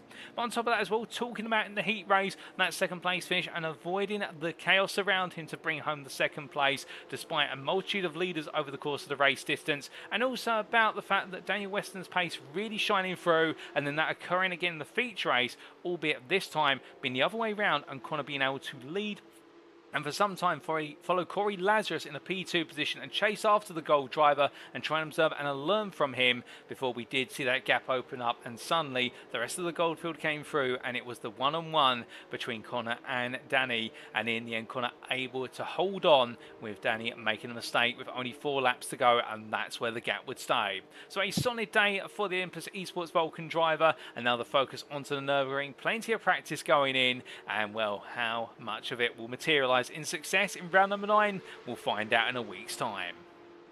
But with that, ladies and gentlemen, that brings all of our interviews to a close, and we'd like to say a huge thank you to all 4 of our interviews for this evening. You heard from, firstly, Patrik Thomsen in the gold class for Apex Racing Academy. We then heard from David Biggerdike in the silver class, the privateer. Thirdly, David van der Waals in the gold class for Olympus Esports Titan. And to make it 2 of each class, Connor Craven jumping in at short notice in the silver class for Olympus Esports Vulcan. Thank you to them all once again, and congratulations to all 4 of our drivers for what have been a fantastic set of performances from them over the course of tonight's races at Spa-Francorchamps. But with that, ladies and gentlemen, it is now time for us to wrap up. Thank you very much for watching, and if you have enjoyed today's show and you're sat there perhaps wondering how you can find out more about the UK sim racing community, well, firstly, let's just remind you to vote for your driver of the day following all of our interviews and whatnot. Votes do close at midnight tonight, Sunday the 12th of May, British Summer Time, or Universal Coordinate Time +1. And if you do want to find more about the UK sim racing community and even get in touch with the drivers that we've spoken to today, perhaps you're a big fan of one or two of the drivers and want to get to know them a bit more behind the scenes, or just what goes on behind the scenes in our leagues, or perhaps you even want to sign up for the Porsche Cup, perhaps season 11, or want to be on the grid to the end of season 10. Well, for all that and more, we do recommend you head to our official website. That's UKSimRacing.co.uk. You saw it earlier on in the broadcast. It's the #1 place to go to for all things UK sim racing. But if you don't want to go to our website, and perhaps you're more of a social media person, you can always get the equivalent of our Twitter. And that's at twitter.com/UKSimRacing_, where you can always stay up to date with the latest information regarding our series, and also where's the announcements regarding our official broadcast. But we'd also like to take this moment to say a big thank you to our affiliates, who do include, firstly, Swelio Amida Sim Racing Coaching, and the creator of the Most Racing Checklist, Swelio Amida Sim Racing Coaching can help take your sim racing driving to the next level. Whether you're looking to gain a 10th, improve your approach to the racing line, or develop your consistency, Swelio Amida has a coaching course to meet your needs. Plus, with Swelio being a multi-time champion of the official iRacing series, which do include the 2021 PESCC, you know you're receiving coaching from the very best in the industry. We also have Race Anywhere, the provider of curated sim racing equipment, aimed to only stock products that represent excellent value for the sim racing community. SimLab, the leading manufacturer of high-quality sim racing related hardware. As a proud partner, Mercedes aims to Petronas Esports. SimLab aims to enhance virtual racing experiences with uncompromising solutions that push the boundaries of esports and make SimLab the go-to brand for quality sim racing rigs. Fourthly, we have Demon Tweaks, the provider of the most complete and innovative motorsport product range available worldwide. So no matter what your level of discipline, Demon Tweaks can help drive you to realise your motorsport ambitions. We also have Amazon, the company striving to be the Earth's most customer-centric company, the Earth's best employer, and the Earth's safest place to work through the provision of concepts pioneered by Amazon, which do include but not limited to one-click shopping, Amazon Prime, and Amazon Fire TV. And then lastly, our latest affiliate, Thomsen's Coaching. Are you in need of a bit of steer that is not quite over or under? Are you struggling to find that extra 10th? Or are you looking to be braver on the brakes? If that sounds like you, then why not check out Thomsen's Coaching? Run by professional esports sim racer and Apex Racing Academy driver Patrik Thomsen, Thomsen's Coaching aims to provide some of the finest coaching from one of the very best drivers in the industry. Are you worried about price? Fear not, because Thomsen's Coaching is quality coaching made affordable, meaning that no matter what your budget, there should be the right level of coaching available just for you. Interested? Then why not join the Thomsen's Coaching Discord today to get started? Because remember, quality coaching made affordable. But with that, ladies and gentlemen, our attention turns to round number 9. And on Thursday, the 16th of May, a week from today, we continue the story with a 60-minute endurance special at the ultimate racing circuit in the world. That's right, the Nürburgring Gesamtstrecke opens up its doors and welcomes our drivers. But the big Question is, who will be the ringmaster in the gold and silver classes of our championships? Finally, boys, could this be a title deciding round with only 3 rounds to go after it? Well, for all that and more, you know what you've got to do to find out. You've got to be there to tune in live next Thursday, the 16th of May. But until then, we have been UKSimRacing. I've been your host and commentator, Paul, TX141 Walsh, also known as Britain a Spit, depending on what media you follow me on. And until next time, remember to stay safe, stay well, stay smiling, but most importantly, remember to stay on track. Good night.